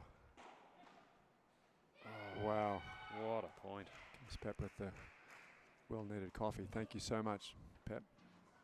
Thank you, Pep. Poor Pep comes over to tell us what's happening in the world of paddle, and Matt Burrell just puts in a quick coffee order. Oh, Libby Fletcher, hello again, Libby. Onto the second bottle of celebration of wine, hopefully. Libby, hang on with us here. Libby, it's probably yeah. a couple of hours before the final will be on. Maybe you can get a bit of shut-eye in the meantime. I would have thought Libby's got an all-nighter in her, Matty, I would say. There's going to be a big game for the Brits coming up in a couple of hours. I think Libby deserves a bit of sleep in between. Maybe get 3-4 hours, set the alarm. We might give Libby a indication of when the women's final will be on. It's not before 2:30 Not before 2:30 Australian time, or 2 p.m. Not Australian before time. 2 p.m. Aussie time, so I won't pretend to be able to do the sums there, but I would have thought that's not a overly convenient time for the UK. that's in 2.5 hours. That'll be kicking off. Probably worth staying up for, Rob. I would have thought so. Not Yep. often got the chance of going back-to-back national team members, Amy and Catherine. Just back to this one. We've got a double break point here, Maddie. That one's not coming back. Great shot from Bo. She saves one. Wow, this is swinging Two more to back save. and forth. Interesting now. See what Narray does with return. Got a tendency to really step forward here and rip this two-hander backhand. Let's see what happens here from Narray, whether she just pushes a nice lob over Marcella, which is a huge risk as well. Oh, just got a lob option with a lobby lob. Carla very cleverly steals net. Oh, that's what a lob again from Marcella. It's been a bit of a lobbing masterclass by Marcella and Carla here. Oh, wow. It's a pretty bit of cat and mouse here. Oh, Oh, that's incredible. Wow. Wow, and she's hit the foot. It's a Fortune favours the brave yet again, Rob. It Not just does. that shot, but the shot before with the high jump backhand volley that feathered the cage, and then Glass came down well and set up the point for her to hit the smash. Wow. and we're 4-all, are we, Rob? we are live again. Yeah, 4-all. This has been a super exciting match. Been very, very close the whole way. And I imagine it's going to get tight here, Maddie. I don't think it's going to be an easy one to close out for whichever pair gets the lead. We are literally an unforced error or a clean smash away from one of these two taking the semi-final now, Rob. That's a lovely bore from Naraya. Clean volleys from... Just drifts long there. Carla and Naraya getting very pumped up.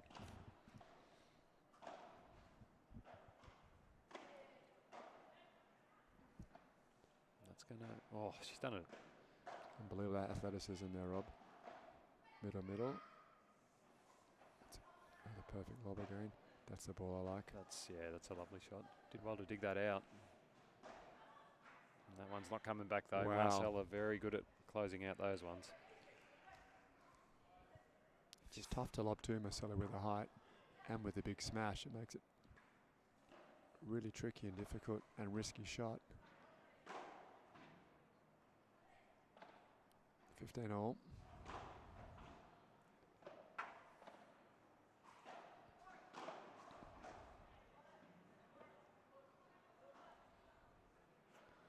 Good lob, bit of down the line play. Bogo middle.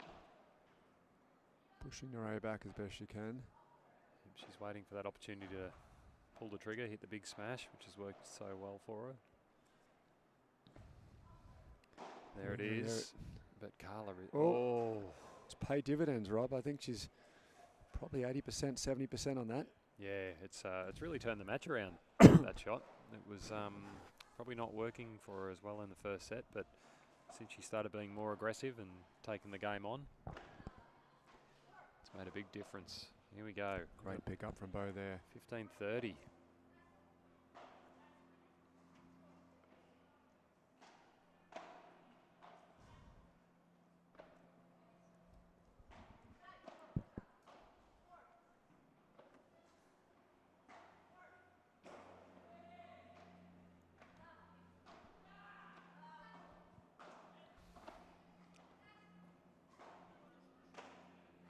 Big two-handed backhand again.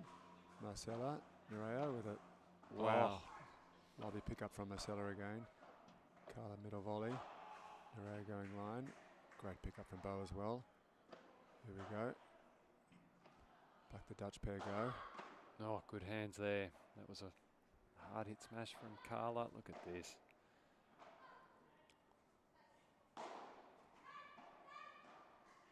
Great pick up from Naraya. This is an unbelievable point, Maddie. Yeah. Must be up towards 30 shots here now, Rob. All quality. That is. Oh, that lob's unbelievable almost. Just Oh, wow. Just out. Went through gone Went through the long. steel structure yet again, I think. And we have got 2 break points.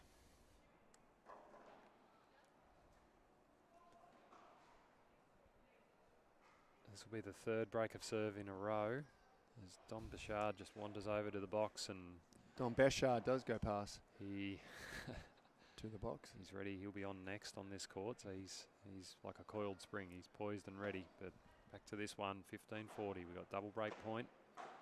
Marcella and Beau.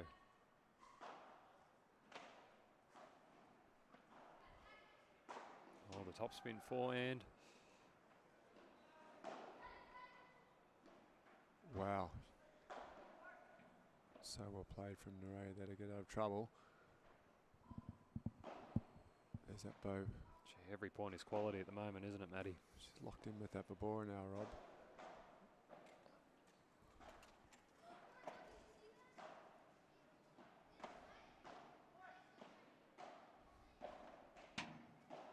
Oh, that Wow. is a fantastic point. Well played by Beau Break of serve. and Marcella. For Marcella and Beau, that's Really put it together then, didn't they, Rob? they certainly did. It's absolute quality out here, Matty. We're lucky to be witnessing this level of paddle in Australia, in Melbourne. Doesn't get much better than this.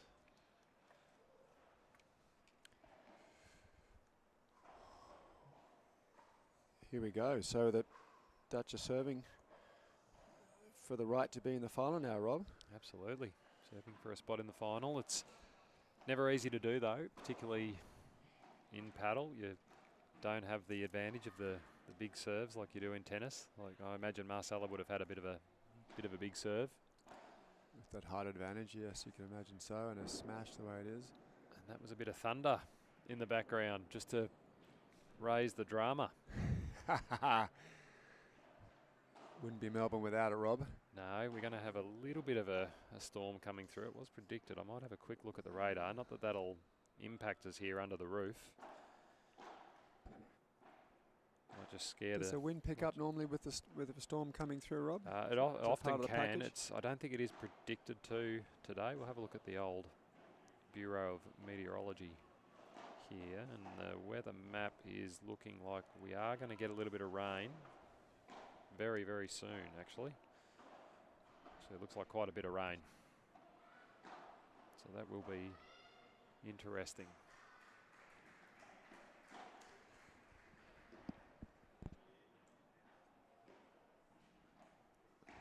Players warming up at the moment in the background behind us here.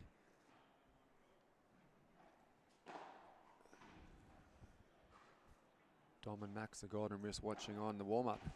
Just picking up a couple of little bits of information potentially. Roberto and Victor. They really come out and shock the city of Melbourne with their level.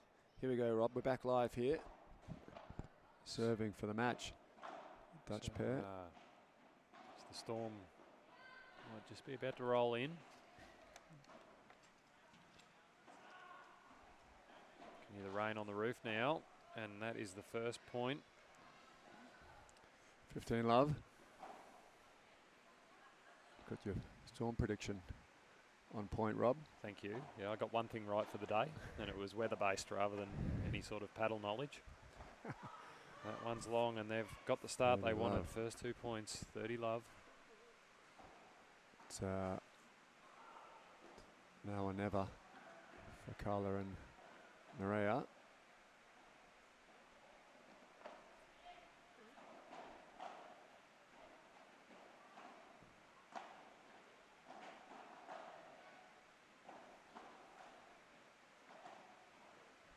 Another incredibly good lob there from Marcella. She's hitting the spot on. Wow. It's a great smash. This has been exactly what they wanted from this service game. They're not opening the door at all.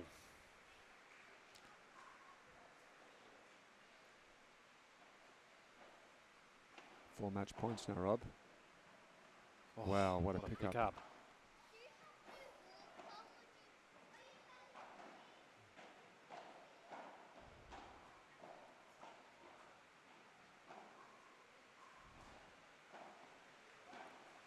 That's an Oh, incredible shot from Carla. Wow.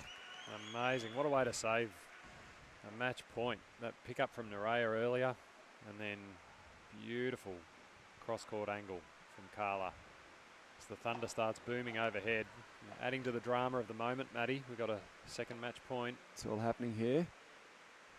Let's see if Bo gets brave again, and that's done. That's done. Campaign is over for Carla. Great experience though with her and Nerea here, but bodes well for the future. Well played by the Dutch duo. Fantastic. Bo really stepped up there, didn't she? I think it ball down the end there, Rob. You tell me if you disagree, but Bo started really knifing those. I think they were in between Vaboras and straight smashes. A lot of spin, bit of pace on them, and went all directions with it. And then Marcella's lobbing was exemplary, wasn't it? Absolutely. No, it's a well-deserved win for Bo and Marcella. They took the game on. They got more aggressive after they lost the first set. They were probably playing a little bit carefully in the first set. Unfortunately, we've got the rain coming down, and even though we do have the roof here, court 1 has been hampered. It does, yeah. It does sit a little bit close. They'll be moving that next to us now, I think. They are. So yeah, we've got referee Phil's kicked in. No wonder he was up and about before. No, he's always on the ball. Some immediate action there from Phil. Then no issues on court 4 here. That's well and truly in the middle of the structure. Unfortunately, court 1 with a southerly wind can get a little bit of rain coming in at one end. It's sort of the only court that really does get any. What that means, Rob, though, is the streaming setup might be hampered now for the second court here. This semi-final is absolutely fine as always. The one with the golden wrist and Don Bechard, but the all Spanish affair is being reset up now on the court right behind us. So unfortunately, there'll be no streaming on that. No, we'll have to wait until the final, I think, to see one of those pairs in action. Well, we might take a quick 7-minute mental health break now, Rob. I think that's a very good idea. Great match, Matty. Nice to be in here with you, and then we'll be back shortly as the guys come out for their warm up. We'll have a little rest. Great. Will you join me for a bit of the next semi-final, Rob? Oh look, if you'll have me, Matty, I'd love to be part of it. We'll tune back in soon. Stand by, everyone.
we've said a couple of times, another big smash there from Max to hold serve. Good start from the Australian Finnish duo. Oh no, it must be 40-30.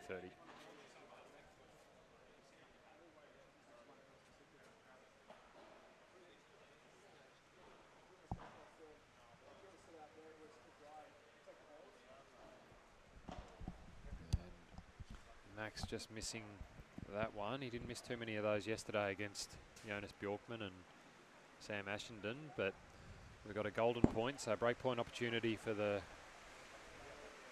Belmont and Tercheka.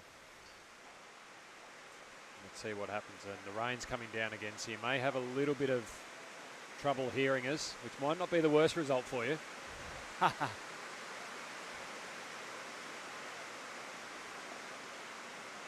And there's the break of serve. We'll try speaking up. Hopefully it's not a terrible experience. 2-0, lightning start here, which is just what the Spanish point boys wanted. A lot of lightning at the moment. It's a big storm. There was a small one predicted, but it's delivering. Max stepping right in there and deciding not to leave fate in the hands of the weather here. He's taking a more aggressive role, as you would expect from the Golden Wrist. He's got unbelievable hands when it comes to volley duel. Can flick the ball anywhere he wants. And I imagine you saw that one on the screen. That was a pretty big crack of lightning just behind the court there. That's getting a little bit closer, getting a fraction close for comfort as we sit under this giant steel structure. But it looks like it's over the other side of the city. Rob, what do you make of that when the Max tried to kick that ball out there and it flicked back? Oh, we've got some water on the court potentially here. Someone's pulled the referee Phil back into action here. Just having a good look around. It's certainly not the end of the game.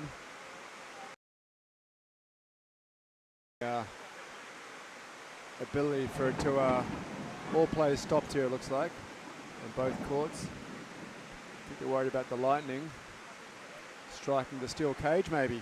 Rob, this would be it's regular stuff for us here in Australia, this lightning and the storms, but can you conduct the lightning with your paddle racket? With a metal bone, for example, from Adidas. Dom's got the metal bone out. Well, Dom with the metal bone racket would be the most exposed. Look, it's difficult conditions. The wind hasn't picked up in the way you'd probably expect it with this sort of a storm. It's a big storm, so at least things are fairly calm from that perspective. However, it's very difficult conditions. So looks like a bit of a break in play where we're not sure how wet the surface is. It's obviously a little bit of water's come in down one of the beams above court 2.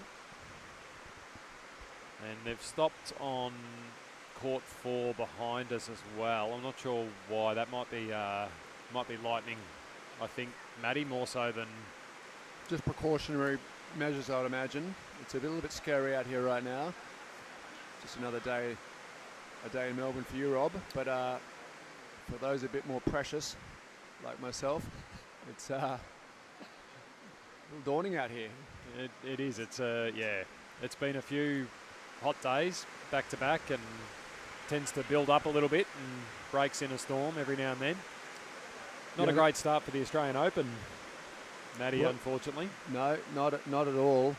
But a lot of the matches are indoors these days and the roofs will all be closed nice and early now. Everyone spent some time doing the upgrades over the last 5 or 10 years at all the major stadiums that run the Grand Slams in the world. But not great for the fans out there with the ground pass at the moment. This will normally pass though through, Rob. What are you projecting there? Your weather indications have been pretty spot on. Yeah, no, I take a lot of pride in the weather predictions, Matty. Being from Melbourne, it's a rite of passage. But at the moment, my weather app isn't working, so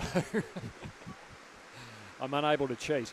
But it does look like there's a bit behind this one, so I think we might have a bit of rain for a while. It's very heavy. It's been coming down for a while now, so Looks like Phil, the referee, just having a chat to the guys. Producing some new balls, I think, there, Phil. I think he's weighing up the rule book. I'm not sure this is in the rule book. Yeah, look, Phil might just be waiting. It looks like the worst of it maybe have passed. There was a bit of a front that came through with the storm. The radar, a bit of yellow and a couple of darker colours than we'd like to see, but it looks like it might just be a little bit of showers to follow. So hopefully it'll all clear up. I think the main reason we're not seeing any action at the moment is due to the lightning. It's flicking around the place. It's not going to stop the commentary team, Matt, from imparting our lack of wisdom on the global audience. Just down my breakfast, Rob. Thanks for giving me that vegan muffin. Appreciate it. Yes. No, yeah, there's a lot going on here. A lot to take in. ADD is really in overdrive right now. Got Jonas Bjorkman very relaxed in front of me here after his quarter-final narrow loss yesterday. Yeah, he looks like he's pulled up well, Jonas. He's showing no ill effects of back-to-back three-setters. No signs of slowing down for the 9-time Grand Slam doubles champion. Absolutely. I actually gave him a little chat this morning, a little pep talk this morning, and let him know that we donned Bjorkman Day in Sweden yesterday. Let him know that him and his son had created a new national holiday for the whole of Sweden on the 11th of January. And I was quite proud to hear that. Oh, that's good. Appreciated the gesture. It's good to be making an impact around the world, Matty, and from our little plastic chairs in the Docklands in Melbourne. It was a great day, though, a great tournament. Sorry, from the Bjorkman family, father and son reaching the quarterfinals of a FIP silver event. It's unlikely to have happened before, and maybe never again in our lifetime, Rob. I spoke to young Max as well, young Max Bjorkman, and he walked me through his match with Paul, the senior, and Edu, who are in the other semi-final here right behind us, and he had chances there. They were a set and a break up, and also had a couple of points to break back, but a bit disappointed with the loss because he had chances. But for a 23-year-old gentleman, he's an absolute gentleman too. By all reports and all feedback and from my own interactions, he's a lovely young man and great fathering from the great man, Jonas himself, as his dad and mentor, obviously. He's done super well here, and he's picked up enough points to keep cruising, as has Victor, his partner, and also a big Wilson guy, Victor. So our sponsors Wilson here behind us.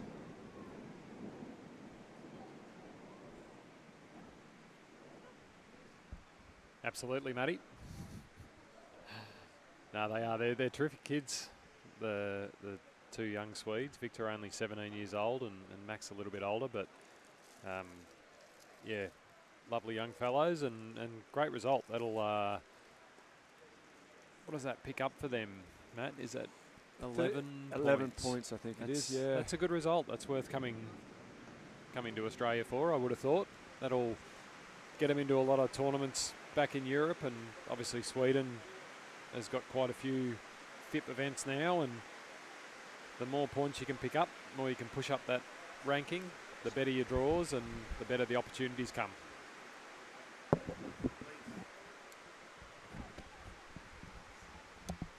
So still at a bit of a standstill here. It's still lightning and thunder flicking around, but I think we're probably pretty close, I would have thought, to resuming on, at least on court 4. Yeah, they worry about with the rain comes a little bit of moisture, Rob, and it adds a bit of slipperiness in. That's what they're worrying about, I think. And also the walls, when you get a bit of fog up a tiny bit, so they're worried about the balls dropping off the walls, I'd imagine. So only a good squeeze you can't fix. This is typical weather for the Balinese residents of Edu and Pole. They're used to this sort of behaviour in weather-wise, and well, that sounds a bit angry behind us now, doesn't it? It does. It does. It's Paddle not. gods are just trying to say something to us. Probably about to get off the commentary team, both of us. No, it's a wild old day, unfortunately. Again, as we mentioned though, the wind not coming through. So once they can get on court, at least that's not going to impact the level of play too much, I wouldn't have thought. But what have your impressions been of the tournament so far, Matty? Obviously, you've been to a few of these, or plenty of these over the years. You've been to all of them in Australia. Have you been impressed with the way things have unfurled and the local talent and how the Australians have competed at this level? Sure have, Rob. I think it's, as we said before, it's great to have the Aussies being able to compete at this level with these type of internationals coming over. First time ever we've had 16 or so individuals come over from overseas specifically for the tournament, so that's been great for our own level, and also eye-opening. You can get pretty cocky as a player in Australia, thinking you're doing okay, then you bump into this and you get scored love, and then you realise you're the bottom of the padel tree, basically. Back to the core runnings concept again. But the administration's been terrific here. I think Phil's been around for 3 years now. All the players love the referee here, and Michael, the tournament director, has done a sterling job. There's been nothing but praise for them from the players. Like the Aussie Open, Rob, which is known as the Players' Tournament, the Aussie Open Tennis, that is, the Grand Slam event. That's been the intent for the administration here, to make this really a good event for the players. And you guys hosting this event here at GAME4PADEL has really helped that in an enormous way, because you put on a really nice venue, a nice ambience around everywhere here, and an eclectic mix of players from all over the world all coming together. It's all been good vibes here, and good intent. So I think it's been a good all-round tournament, which is the key. I think you've got to ask the players after, give you a sort of an Uber rating, how they feel the whole tournament. And it's the back channels are all saying it's been a wonderful tournament, and a great stay in Sydney and Melbourne for the players too. It's a really good experience for them, and I mean, there's no better backdrop than the Aussie Open to roll into now after. So and most of these players do come from tennis, so having a Paddy Raft during the tournament and a Jonas Bjorkman really does add a bit of icing to the cake on top as well. Yeah, that's great. No, I'd agree. It's I unfortunately couldn't get up to Sydney this year, but the tournament here has been, I think, well received by everyone. The players seem to be enjoying themselves, and until now we've had the weather on our side as well, and obviously that's fantastic for the standard of play. But just a great opportunity again for the local players, some of our best Australian players, to get to compete at this level without having to travel. Hopefully into the future, Matt, we might see a few more FIP tournaments on the calendar around the country. Maybe not necessarily at this time of year, but sort of spread out and maybe create some more opportunities there. I think so. Tuning into the FIP Asia Pacific and Middle East meetings, the idea is to keep the swings going. It's quite a long way to travel down here to Australia, obviously, and so we tend to group up events like the 2 FIP Silvers here in a row. You mentioned before there are a couple of tournaments going on in Middle East after, which is halfway house to Australia, or a third of the way from Europe, I guess, but sort of a middle ground between Australia and the rest of the northern world. So I think there's an event coming up in Ryder, a P2 in Ryder coming up, and then we're looking in the Asian region to make sure there's a couple of FIPs in a row. So you don't be surprised if New Zealand pop up with a FIP.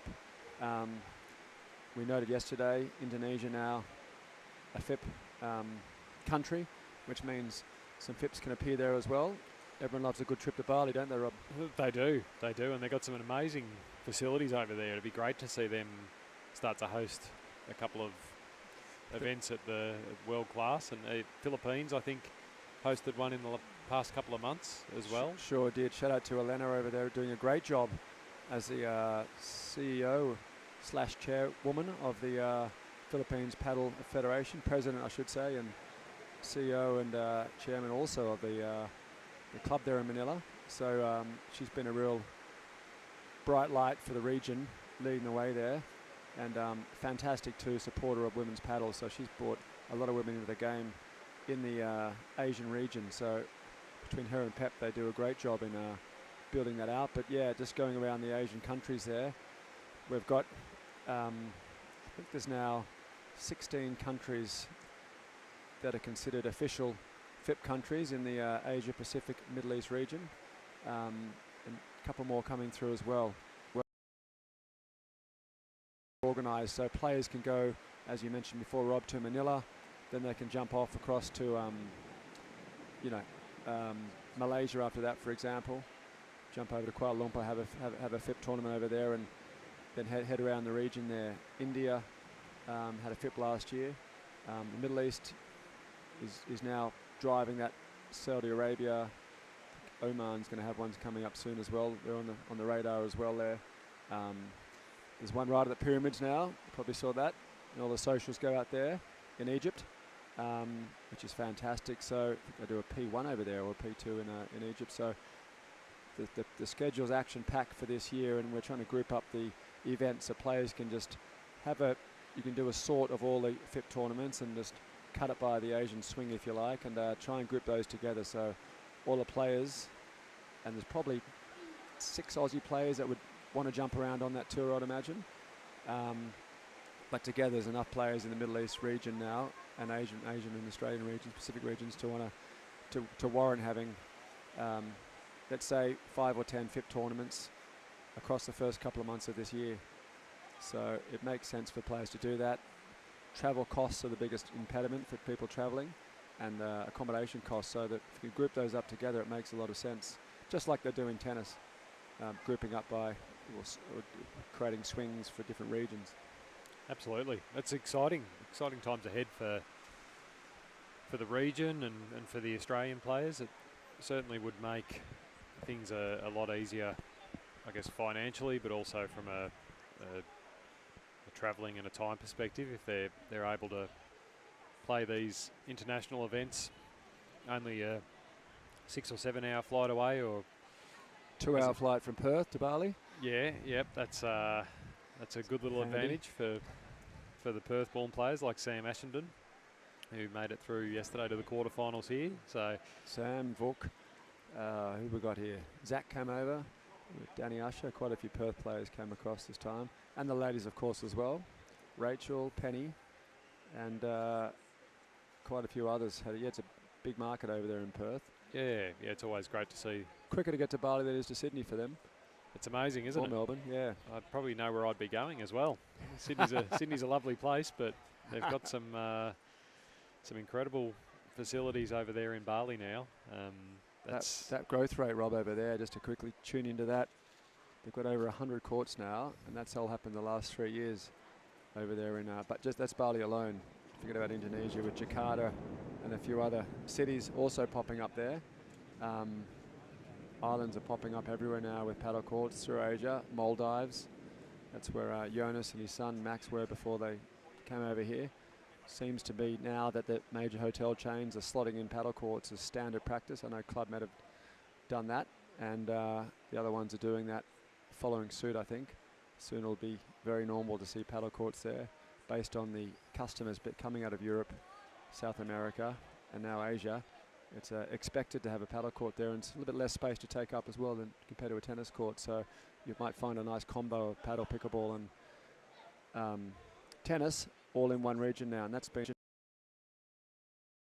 moving forward, making it a racket concept, which I think makes perfect sense, because why have to choose between tennis, paddle, and pickle? You can do all three. And this nice article came out in the paper again. I think it was this morning or yesterday afternoon, the Financial Review, about Tennis Australia, talking about that. Just getting a racket in the hand is the key for all these players, and the youth growing up as well. And there's been lots of science out there. Back on the Byron Bay biohacking thing again, Rob. There's been a bit of talk out there, and a bit of viral Instagram work going around in regards to all-cause mortality going the right direction if you play a racket sport. So seems to bode well with a bit of science and a bit of psychology there thrown into one, a bit of Byron Bay fluffiness too, but it's all good stuff. For sure. One way or the other. If it was on Instagram, it must be true. So it's a credible source. But I think there's no denying that the sports work well together. They're definitely complementary. You're going to get people that'll that'll play all three or play two of the three. It won't be people that do the one exclusively, I don't think. There'll be some of that, of course, because there always is, but they work well together, and it's a good position, I think, for some of the tennis federations like Tennis Australia and a few around the world to try and support all forms of racket sports, all forms of the game. I think they sort of try and define it as a racket and a net, more so, to maybe squash falls outside the lines a little bit there, but they, yeah, it's going to be interesting to see how that develops. Obviously, for us in Australia and around the world as well. Australia is probably one of the more interesting nations in that respect, because we've had pickleball and paddle arrive pretty much at the same time. Whereas a lot of other countries, obviously the US, pickleball went first, and now paddle's starting to make some inroads, and over in Europe and South America, paddle's very well established, and pickleball's starting to increase a little bit over there as well. But Australia, a bit of a unique one, that we did have both start at the same time, and it'll be fascinating to see how the two sports grow, both independently and together. I think you're a good example right here, Rob. You've got we're integrated in with the Aussie Open going on, which starts today, as we mentioned. You're hosting the padel tournament here, an international tournament here, a FIP tournament, and you've got pickleball courts also on hand here at the venue. So it's why not play a bit of each? If the pickle's full, jump on the paddle court, and vice versa, and then all head off to the Aussie Open as well after to watch some incredible tennis. Yeah, absolutely, we do. So we've got pickleball courts at our two venues in Melbourne, and got another side over in Richmond, which is in a fantastic location there. And both are doing extremely well. We book out pretty consistently, about a week or so in advance, 2 weeks in advance with both forms. So it's. Can I ask you what is the trick, Rob, to secure a court over there in Richmond? What's the trick to get a court there? Do you have to know someone, or do you book early, or what's the plan over there? We could probably look after you, Matt, for a price, but no, look, it's just getting in early and finding your times. Obviously, peak times after work, sort of from 5:30, 6 o'clock onwards, it's pretty tough. You got to get in a little bit in advance. During the day, not so bad, and weekends, you're probably a few days in advance and just got more spaces to choose from. But we'll be hopefully getting some additional courts over at Richmond, paddle courts anyway, in the not too distant future. We've had a planning permit application in for a while now, and sounds like everything's progressing pretty well there. So hopefully by this time, well, maybe in 3 to 5 months, and definitely by this time next year, we'll have 6 paddle courts at Richmond. That'll become quite a big club, outdoor club. So probably not getting a lot of action today. That'll make it the biggest outdoor club, won't it, Rob? Oh, I guess Paddle Gold Coast has got 6 courts as well. Yeah, it'd be the same as Ross up at Paddle Gold Coast, which would be nice. That's a nice level. Will you keep some pickleball courts there as well? The idea is to keep a couple. Yeah, we got to figure out how to fit it all in and get the balance. For us, probably focusing more on paddle at our venues. So we'll always try and optimise the paddle courts. We sort of find that that's what we do best. That's what we like doing the most. But pickleball, very complementary to it, and it brings people in, and we get a lot of people that are completely new to both sports over at Richmond in particular, and we're finding a lot of people do tend to try pickleball first. They're a bit more familiar with it. They might have heard of it. They might find it a little bit easier, maybe, and then they're making a lot of them making a bit of a transition across the paddle and playing a bit of both. So I guess one of the benefits of pickleball is you do only need 2 people. It's similar to tennis in that respect, singles and doubles, whereas paddle obviously being a doubles game, sometimes for new people you got to try and find 3 other players or the join. Software really helps though, doesn't it, Rob? It's something that all of the sports can learn from. Paddle's done a great job coming out of South America and particularly out of Spain, setting up the software to allow you to group up players together. WhatsApp's really helped that, having particular groups, level A, B, C, or different rating systems across the software now. But it's done a fantastic job of being able to group in 4 players on a rolling basis to fill the courts. It's been a good show of technology helping a sport there, I think. Absolutely, it's fabulous technology, really, that compared to growing up in tennis, that sort of thing was never around, and having managed tennis centres for quite a few years, it's lovely to see that sort of technology. Makes it easier for everyone. Looks a bit on FOMO too, doesn't it? When I see a WhatsApp group saying 3 more players, 2 more players, 1 more player, everyone's grabbing their phones in haste trying to get onto that last spot being available, especially when the clubs are all pretty much full here now. I reckon within 1 year, every club here that's opened has getting towards peak hour capacity, which is weekends and say 5 to 9 or 10 on a weeknight. Clubs are filling up here quickly, and the demands build up demand. The advantage of having 4 players on a court is you've got each of those 4 players as a multiplier effect with 4 more friends each. So you tend to jumps in sets of 4 here in terms of participants rather than 1 by 1. So that's really helped the growth rates of the participation of paddle, I reckon. Absolutely, yeah, that's a really good point. And it does, you see that booking open up, there's a bit of a sense of urgency from people, and people get in. Although probably for yourself, Matty, you just have to roll out of bed, wander down to the paddle court in the backyard. And it used to be like that, Rob, but then I get down there and Paddy Rafter's rolling into a couple of push-ups down there, and 65,000 of his best mates are down there as well, wanting to have a game since Pat hit the court. Is that true that you are struggling to get a court nowadays at your own house? Yeah. I have heard that. It's tough to get there. I like to be kind to my neighbour as well, Rob, because I don't want to over rub the genie bottle, to put it that way. And I need to make sure that all parties are happy around me. But yeah, Pat likes a game a couple of times a week, and he's got a huge bunch of friends who are absolute legend guys who are fairly new to paddle. So they want to get onto a court, but there should be a court or two coming through, club or two, sorry, coming through in Byron Bay over the next 6 to 9 months, I'd imagine.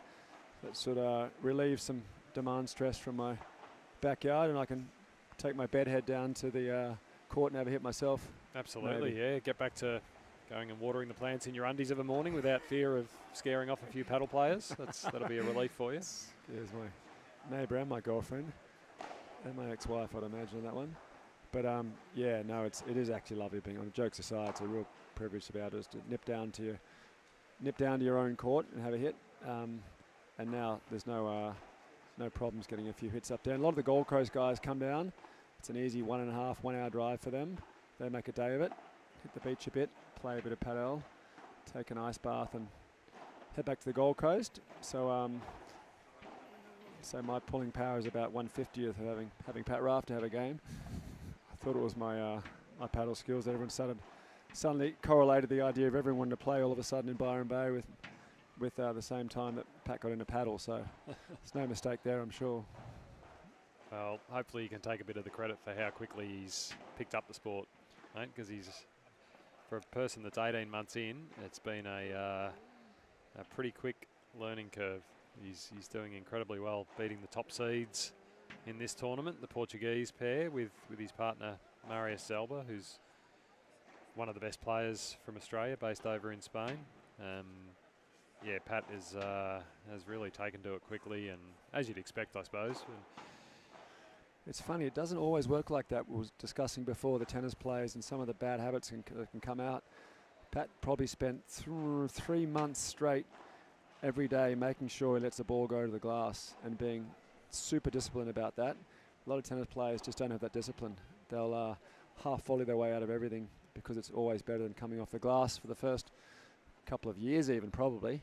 And then you've got to make the transition at some point to go from an okay player to a decent player. You can't just be half volleying forever if you want to go up the ladder of this great sport. And Pat has the most incredible work ethic and discipline when it comes to sport. He's as competitive as you can get. And when he realised that there was a better way to go than his incredible half volley. He just took to the glass and sat there for 3 months, making sure he knew what to do off the glass. Yeah, absolutely. And I think he's probably his lack of ego as well is a big part of it. He was willing to take a couple of steps backwards. That's exactly right, Not mate. win every match just based on his talent, and get better at the game, and it's paid off very quickly. He'll still tell you if you speak to him right now, he's hopeless at paddle. It's actually hilarious as he takes down the #1 dogs in this tournament. We're back live here, Rob. We are. So good. Both courts in action. We've got Rob Belmont past the serving. And Up with a break, there. Rob. Up with a break. They are. They've gone to 3-love. So shot out to a bit of a lead. So a bit of work to do for Dom and Max here to stay in this one. This is a extremely high quality pair that they're up against. They're having a little chat between ends. I like to check the body language between ends here, Rob. You are the body language doctor, Matty. You can read the play very, very well. What are you seeing? I like to check what the heads are doing. The heads are down a bit. How's the communication going? Are they turning on each other? Which is always something that could happen, but you can't let that creep into your brain at this point. It's only... There can be a bit of turning on partners in paddle. That's one thing you do notice on the World Tour. There's it's a little bit, maybe a little bit different in Australia. It's probably not quite overt what we do as much here, but you do see a bit of it. It is. It's a lovely bora from Dom. What a pickup. And the fake.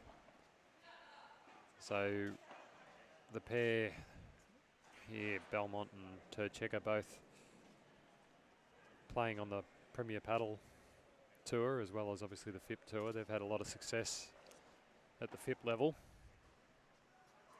bringing a lot of experience in, even though quite young. I believe Victor's only 20 years old. 2021, yeah. And he's played with another rising talent in the game, Paul Hernandez, who is starting to make some real inroads at the top level. Sort of shows the level of quality that we've got here, and you probably notice. Wow, what a shot from oh, I don't know about that. Might have just missed. I think it was clean. I'm not sure what. Oh, just wide. Is he called that? Is he? I think he's called it just wide. I'm going to put that on the scoreboard, and we'll see what happens. But it was certainly close. Max didn't complain at all, so obviously caught a bit of the cage. I like how brave that shot was though from Max. Good intent. Wow, off the floor. Just a couple of push-ups in there for. Just put Max off a bit. Is Robert. A couple of push-ups. He's still a little bit. Obviously, a few slippery spots there. There was just a little bit of drip from one of the beams. We're in like as mentioned earlier, in a pretty big steel structure here. So that's what he's concerned about, Rob. We discussed that. He has a good eye on Victor, doesn't he? Young Victor, I should say. That's a perfect lob. They're so in control defensively, aren't they? The good Spanish teams, and look at that. And Rob, he didn't hit that as hard as he could. He hits that at 3/4 pace down the middle, so there's no chance off the back wall of retrieving it. Just clever play. Dom thought he was going line then, I think. Has to cover line. Then Max has to decide whether to cover middle or give him the off Bora. Off Bahada, I should say. Just looks super calm, doesn't he, on the court here, Victor? Certainly does. They're going to have to find a way through, though, Dom and Max. It's not going to be easy. They're not going to get a lot of free points or a lot of opportunities even against this Spanish pair. But that's a great lob as well. They're just so much control. Wow. It's there's nothing you can do, Rob. This is probably how you felt playing. Gentleman on the other court over here. That's how I often feel playing, but yeah, it's very, very difficult when you're playing a good pair that are just so well drilled as they are here. So we've got 4-love here. It's a quick start from the Robert and Victor. It's a good lob from Dom. He's hung back a bit knowing that's going to happen. Yeah, it's a good question. Well, having a chat to Dom last night, and he was discussing with us about how aggressive you get in a match against these guys. And what was his thoughts leading into it? Did he? Because He Dom isn't probably as aggressive a player as some of the Australians. He plays a little bit more, I guess, the Spanish style. A bit more patient, uses a lot of variety, a lot of spin. He does. And then he gets the kick out, and off it goes. Gee. That's exactly why he's not aggressive. If he misses that smash, it just gets dispatched. There's not even a question with these guys. That's going to be punished 100%. So Dom has got a fantastic 3-minute kick-out serve. So he'll keep it soft, keep them back until he gets the absolute shots. He'll want to guarantee his ball goes out of cage. Well, Max is a bit more aggressive. That's a smart smash. Changing the pace, speeding it up, flattening it out down the middle. Yeah, both players split there. Expecting the ball to go both. Great disguise though from Victor.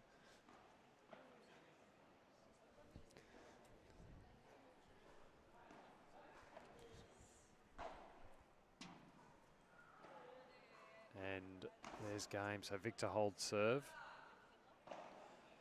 And they're out to a 5-love lead.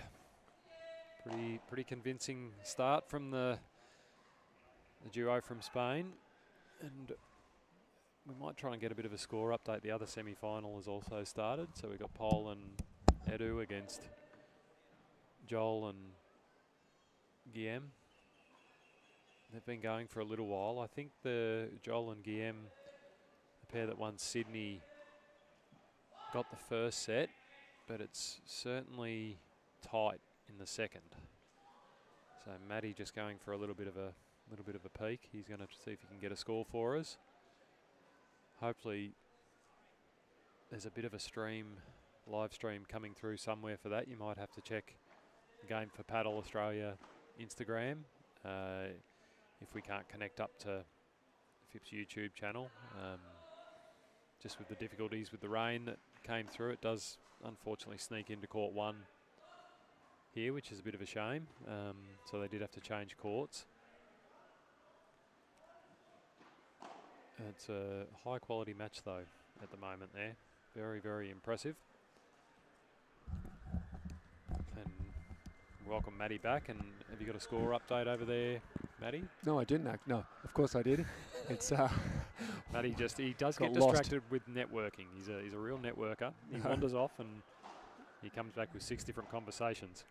How's it one going? of the conversations did involve the score that I'm happy to announce. It's 1 set all here, 6-2, 6-3, 6-2 so far. So I think it's 0-0 in the third set. So it's super tight here. Very good. Evenly poised over there in the all Spanish affair. Very good. We might even try and grab one of the technicians who've tried to get a bit of a live stream up. I'll see if I can find out where that is being streamed. But check the YouTube channel and also maybe have a look at Game4Padel Australia, the Instagram feed, and see if there's any information up there while we try and find out. Because you definitely don't want to miss it. It's an amazing match. Just wide there. Important game, I think, even though the set realistically is probably gone for Dom and Max. I can't see them getting back into this set, but you just want to settle those nerves a little bit, get on the board. Set up for the next set, you're right. Yeah, get to serve first in the next set. So, right. And they've got an opportunity here. So 40-15. You've got to break the momentum at some point, Rob, and that's a good point. And it's some people psychologically just let the set go than try and turn it around, but you're better off just getting a bit of a head start in the second set at the end of the first set, in my humble opinion. What do you think about that? Oh, I 100% agree. I think serving first is such a big advantage because you're just always keeping out in front and putting the pressure on your opponents. I'd much rather be serving at 4-all than at 4-5.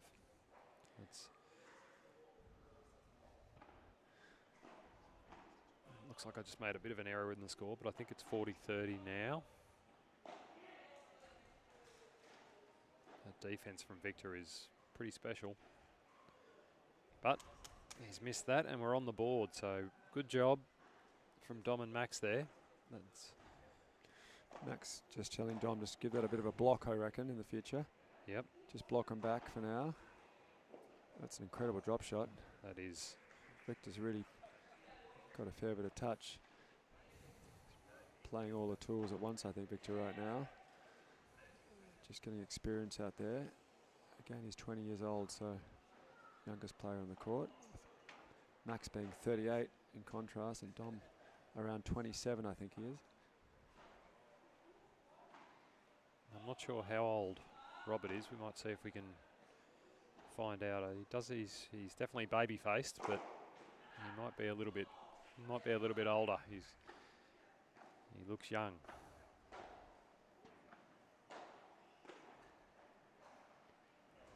And when you get to our age though, Matty, most people look young. Yep.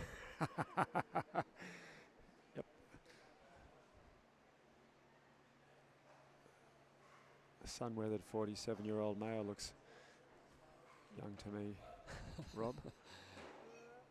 And that's that the end one of that. is And that's a set done. out. That is the set. That was quick. And boys want to really try and turn this around now. I just can't find a pathway forward. I'm just trying to think it through. If we're having the coaching role here, Rob, it's just got to start making balls, but you don't win the normal patterns against these guys. They're a level up, so you really got to do a bit more radical thinking. Maybe you got to borrow a bit from the Pat Rafter school of thought, which is chiquitering in or lobbing in and taking the net and trying to dominate from the net. I'm not sure what else you'd do right now. That's the old-fashioned Aussie way to chip and charge and do it. Yeah, I think you have to be aggressive. I don't think you're going to out-paddle these guys. I think they're just too well drilled and just too good at it. Been the mother's womb, I imagine, Rob. So yeah, these guys both grew up with paddle, I'm sure. See the touch and the drop shots.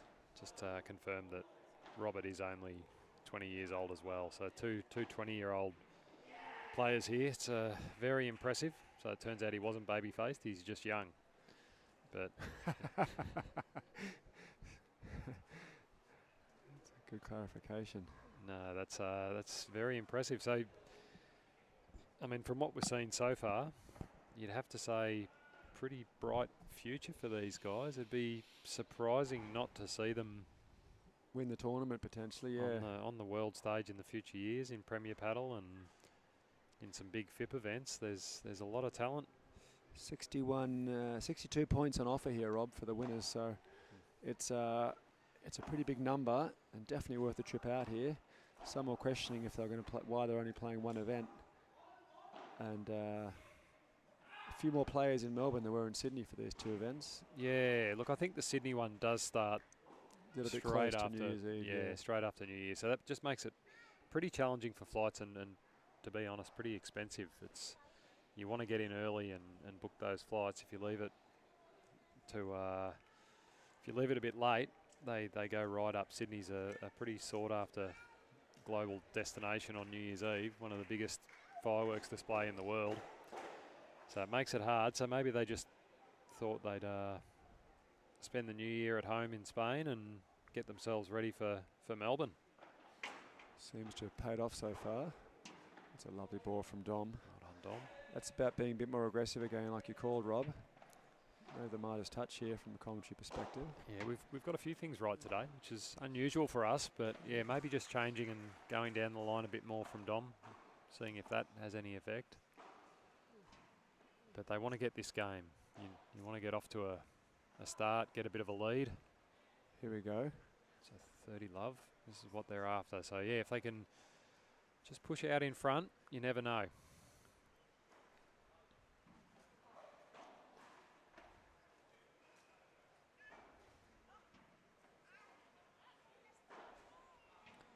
It's a bit more aggressive from Dom again.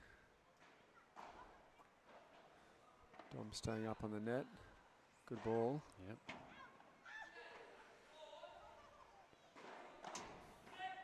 Just top edge that one a little bit. We did manifest that shot, Rob, from Dom, being more aggressive there. He heard us. That's the risk with it, obviously. It's easier said than done. It's easy from us here in the commentary to say, just bang a smash out. Yeah. It's not a... I still think it's the right tactic. I mean, it doesn't matter if you miss by a millimetre or if you hit it halfway up the fence. You still lose the point. So you've got to find a way through these guys. Well, there's a golden wrist in action there. Unbelievable flick. Perfect touch. Becomes a big Bahada, I reckon. Oh, I clipped the tape. That's a well-controlled shot, but a little bit lucky there, and Dom was in a good position. So we got 30 all, so big point here. And Max, the 11-time Finnish champion, at the net.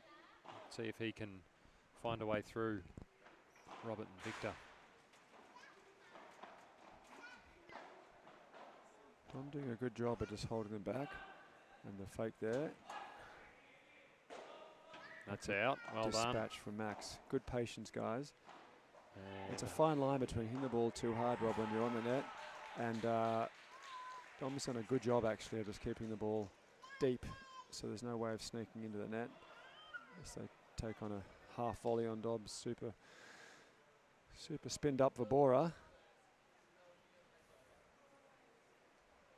so here we go. It's a good opportunity.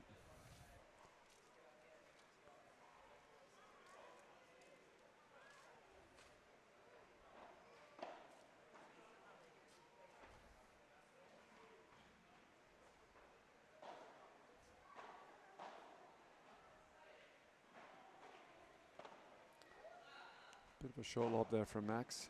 Yeah, didn't quite get that as deep as he would have hoped. So we got golden point. Who's going to? Victor's going to take it. So Is Tom going to the backhand, you think? Yep. doesn't. It's a good serve too, and that Well was done, a Max. great serve under pressure. Well finished from Max. So they get their noses in front. It's a good job. Yeah, Dom's got the theory, which I think's right. And you see the better players longer term, they're just placing the ball, setting up for the easy smash rather than forcing the ball too early. And he's got a real Spanish/Argentinian temperament to him, Dom.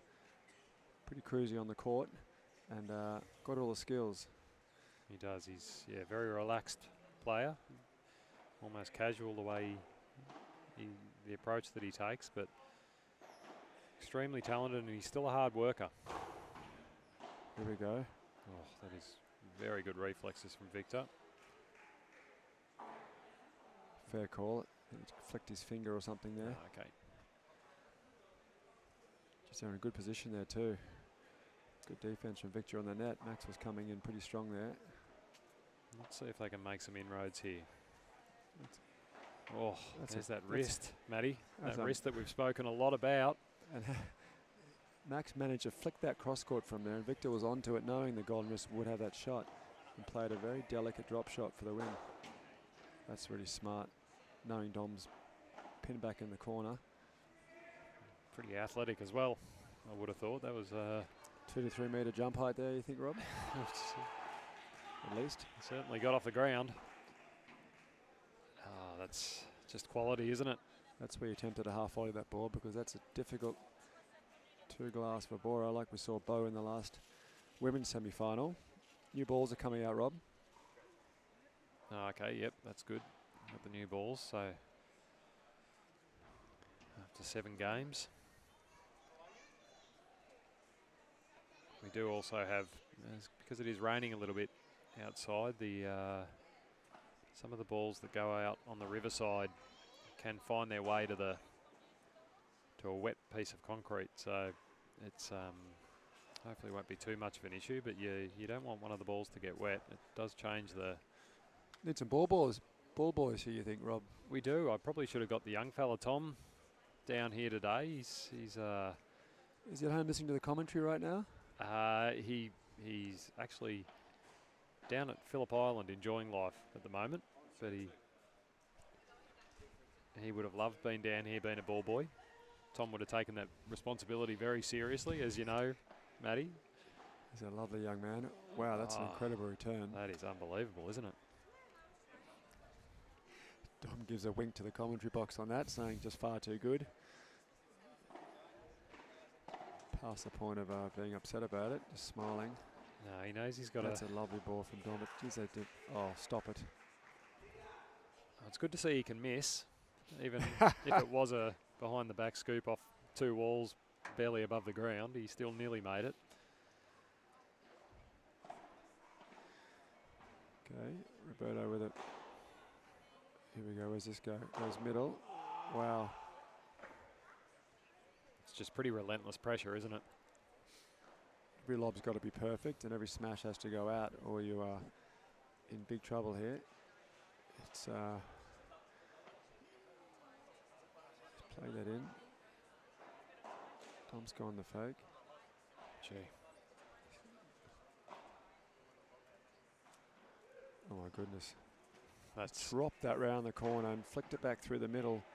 Great athleticism there, Rob. yeah, that's No one expect that ball even to come back, let alone come through for a winner. no, that's incredibly impressive. It looks like got golden point. Victor's taking it on, I think. Victor is.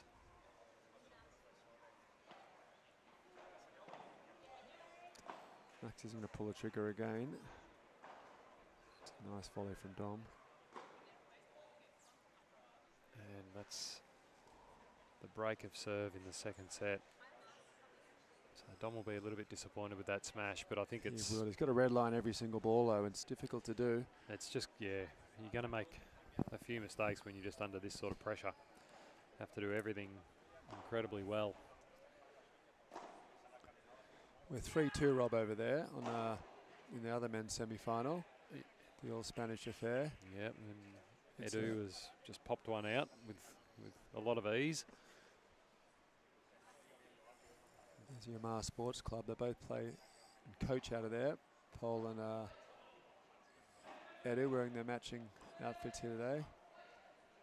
A lot of effort going in. You can hear from the grunting behind probably.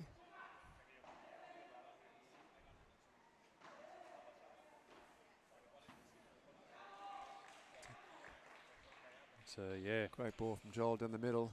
This could be interesting. I'm not sure where we're at right now. Looks very tense though.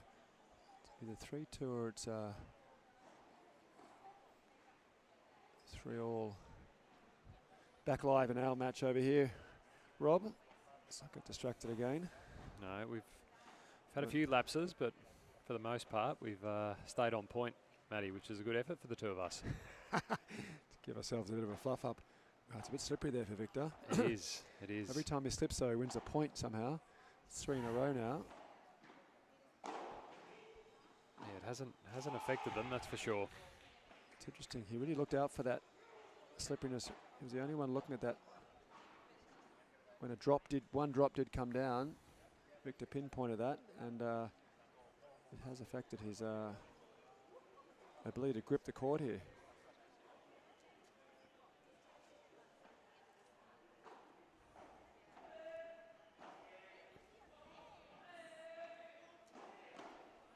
Nice lob from Victor. Over to Roberto. Yep. Oh. And Went straight up with that top spin. I'm not going to call it though. no, it did Might be a jump forward a fair bit more than oh, he's calling top normally spin. would've. It's you'd think as a charity exercise alone they'd give that one up, Rob. At this point, you've been known to give a point at this point, haven't you? No? What's happened here?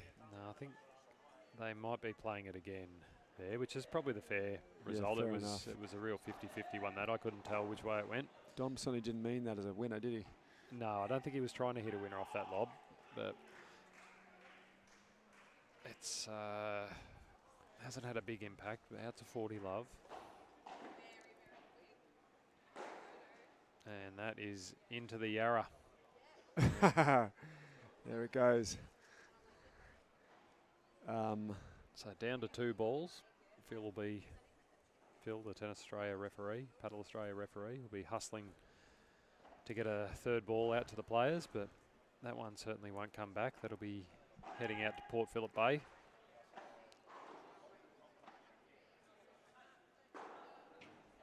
And good smash from Dom. Great smash from Dom.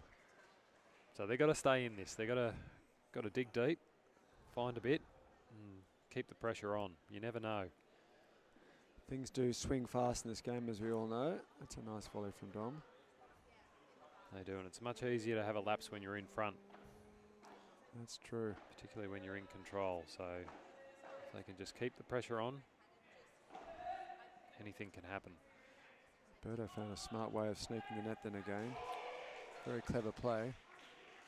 It's a break over there next to us, I think, in the third set. Paulinetto just got broken by Guillaume and Joel, I think, in that battle over there, in the third set battle in the second semi-final. A bit of a steamy battle as well. There is a bit of condensation on the glass where we're sitting. Might be a bit of hot air coming from the two of us that are impacting it, but at least that would be on the back of the glass. They're really got to buckle down now, Dom and Max, and just try and stabilise this at the moment. Oh, unlucky there from Dom. So some success serving into the backhand of Victor.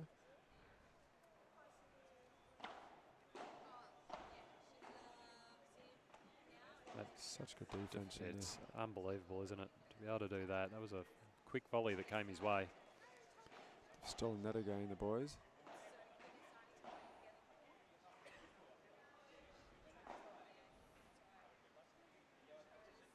Nice lob from Dom. Well done, Dom.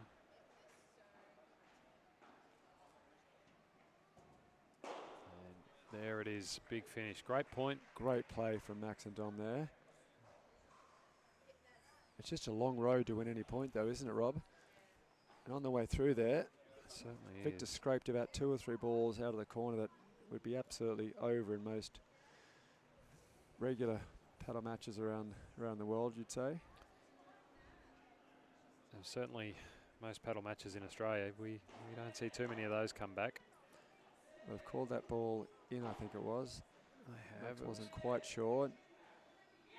So we've got 40-30, so still 2 chances to hold serve and keep a bit of pressure. But again, Dom just having to press that little bit more against such quality defense. It's drawing a few more errors from him than he'd normally make. And we've got a golden point, so we'll see if he can do it. That's, wow, a good pick up. Yeah, they've done well. Fantastic there from Dom and Max. Good job. Keep the pressure on and super make sweet rulo there from Dom cross court. Mm. And then Max play one of his own. But they've just got to, you get the feeling, Rob, they've got to make every ball count, these guys, and they've got to red line all the way through to have any chance at all. As you mentioned before, no point just paddling away with the opposition of this quality. Won't get too far. No, it's another level maybe than what they have played against in the past. Although I imagine Max would have played some pretty high level. I know Finland hosts some big events. I think they might even have a Premier Paddle that he probably would have played in, I would assume, being the best player from Finland. So I'm sure he's seen it before. It's just a matter of finding a way to compete at this level. That's very true. You know, to get to become 11-time Finnish national champion, Rob, by not playing quality players. Wow, that drop is unbelievable. Yeah, just so sweet off the racket from Victor there. Feeling he's trained that up in practice a hell of a lot. He's looking across at the other court now. See what's to come in the future, potentially, in the final. Hopefully he doesn't get too ahead of himself. Wait a minute. So there you go. Seems to have a minor lapse in concentration, maybe. He's going to refocus now, I think, Victor. So we've got 15 all. So maybe a slight opening of the window. Great lob from Dom. Wow, here we go. Okay. Rob? Okay. Fans are up on their seats all of a sudden here. This can swing back again. Yep. It's only one break at the moment, I think, isn't it? Oh, wow. That's dropped off the glass a bit. Not even Max's wrist can flick that around from about a foot or two behind him. You'd probably have to label that unflickable if Max can't get it back.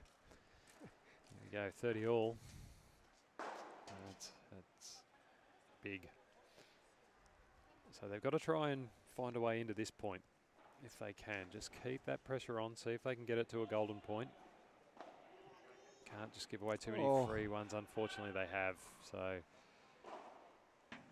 that slight opening, that door was closed pretty quickly, unfortunately, for the duo of Dom and Max. 4-2. Serving, one breaker serve. To lock this serve away for, lock this game away for Max, the golden wrist here. That's a good smash. Great smash. Victor not even bothering to come forward there, interestingly enough. Opted to block it with the no out of cage play. Just seeing a bit of this week, Rob. Yeah, it does change things a little bit, not being able to run out. You have to pick your spot a little bit more, don't you? Rather than being able to fake maybe as much as you normally could. Yeah, definitely do. A lot of these players can block super well now. Put it back up in the air. It's a nice serve again.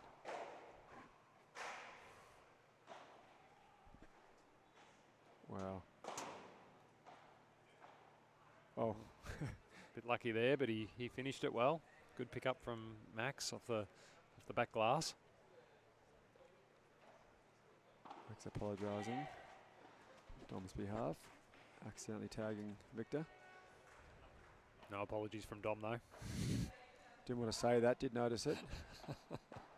Wow, that's a lovely off backhand from Max. Yeah, great lob And though. Perfect lob.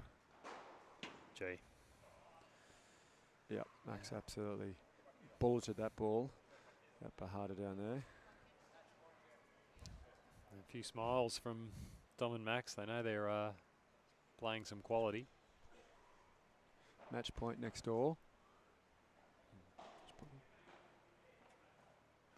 Match point for Joel and Guillaume here on the serve of Adu. Pole volleys.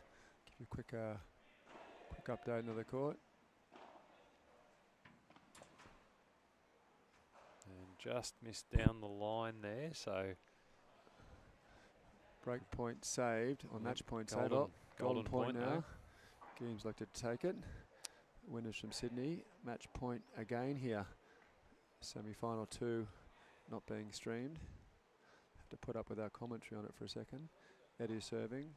Pole, his teammate from Bali at net, both from Spain. Nice serve. Edu in the corner. Absolutely rips it.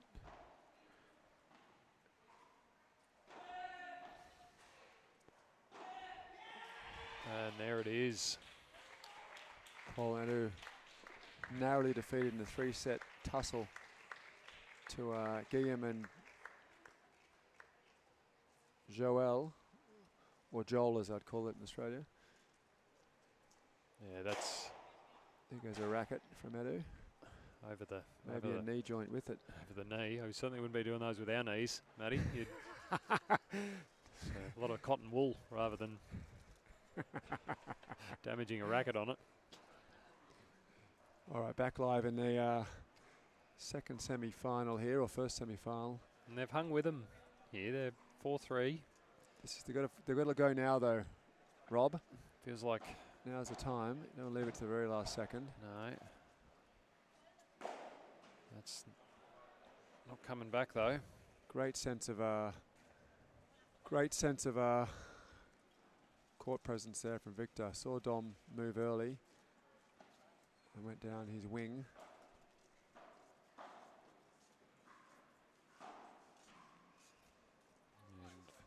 There's just no way through there, is there? No, a bit of a change of pace, and unfortunately they haven't cracked the door open at all here. 40 love. And that's probably... Heads are down. Not what they were after, so... Still only one break, though, whether you cut it up, Rob, and this is swung back and forth a fair bit in all the other matches, so let's see what the boys do here. They need to be very positive here. Aussie-Finn combination. Hard to be positive about that, though. That's an incredible return. Yeah, amazing return. Looks like more of a platinum wrist there, Rob. Absolutely knifed it cross court. Lucky, and the constant pressure. Boys are just redlining here and have to. A bit too much. There's a few sounds of racket on thigh in the background. Couple of adds to the drama. Thought it was lightning for a second there. Does. Oh wow. That was some pretty Hollywood stuff. That's an incredible get. Victor, was it? It was. His 20-year-old legs running around. That is like an absolute banshee running around there. He's got a good vertical leap on him as well. He does. Matty. He took that ball down. Unitas reaching that would be a victory. He reached it, then redirects it back towards the cage somehow. Called it early with the oi. Here comes Max. Is going to give that a rip, I think. He's got to go for it. There's no point playing safe, but we've got a couple of match points here, don't we, Rob? We do. 15-40. See if they can fight out a couple, but it's been a dominant display from Robert and Victor. I can give that a crack. No. That looks just long, and that's that. So very, very impressive performance from Robert and Victor. They were a level above, weren't they, Matty? They were, and not much you could do at that point. We've all been there. I'm there every week generally, and it's not that much fun in front of a big crowd with that big a skill level difference. But these guys do train professionally full time. Dom has a job in consulting, IT consulting full time, so he'd be on the court, I'm going to say 6 hours a week, I'd imagine, which will pick up now he goes to Spain. It's all natural talent for Dom, and that'll only go north for him. Good learning curve, and just pays off playing, not just playing, training week in, week out, day in, day out. These guys take it very seriously. It's their careers for them, Victor and Roberto, so it's a well-deserved victory. No, it is. They were a very impressive pair, and we're going to have an amazing final ahead of us. It's a racket going again. I don't know how many rackets left Eddie's got over there. I think he's got 6 rackets and 2 to go, I reckon. Yeah, he's a bit upset with himself. It was obviously a very close one. But great tournament for Dom. Matty, what's he picked up there? 22 points. That's a big boost. That'll jump him right up the rankings and give him 22 points for the semis here and the quarters in Sydney. He's got 33 points out of this. Yeah. Same with Max, obviously, because they're partners. That's a great effort, and that'll put him in good. Max came into this with 44 points originally, so he's skyrocketed to 77 points now. Max FIP points, so that'll, if he hangs on with Dom together, and why wouldn't you play together after the efforts here in a few more tournaments over there in Europe? Bit easier for Dom to get around when he's based out of Madrid or Barcelona, and Max out of Finland. So it's not that big a deal to connect up again and play a few more tournaments and hunt a few more points down, I think, Rob. Absolutely. Now they've had a great start together as a good vibe between them. I've noticed. I was at Bondi Beach with the pair recently. They all got like a house on fire, putting cream on each other's backs and all sorts of fun stuff going on between these two. Well, it's that sort of tight-knit team work that can be the difference. Being willing to look after your partner in a variety of ways. But they've done very well. So 33 points. That's going to get Dom into quite a lot of main draws. Yeah, well, pretty much every main draw probably up to a gold level. Yeah, I think so. Which is a great result. That's a huge opportunity for him when he does head over to Spain to try and make some inroads into these tournaments and get exposure against the best. The guys like Victor and Robert, he'd be playing on a weekly basis over there. So I think there's also, Robert, you mentioned before a big tournament. I think it might be a P2 that's in Finland.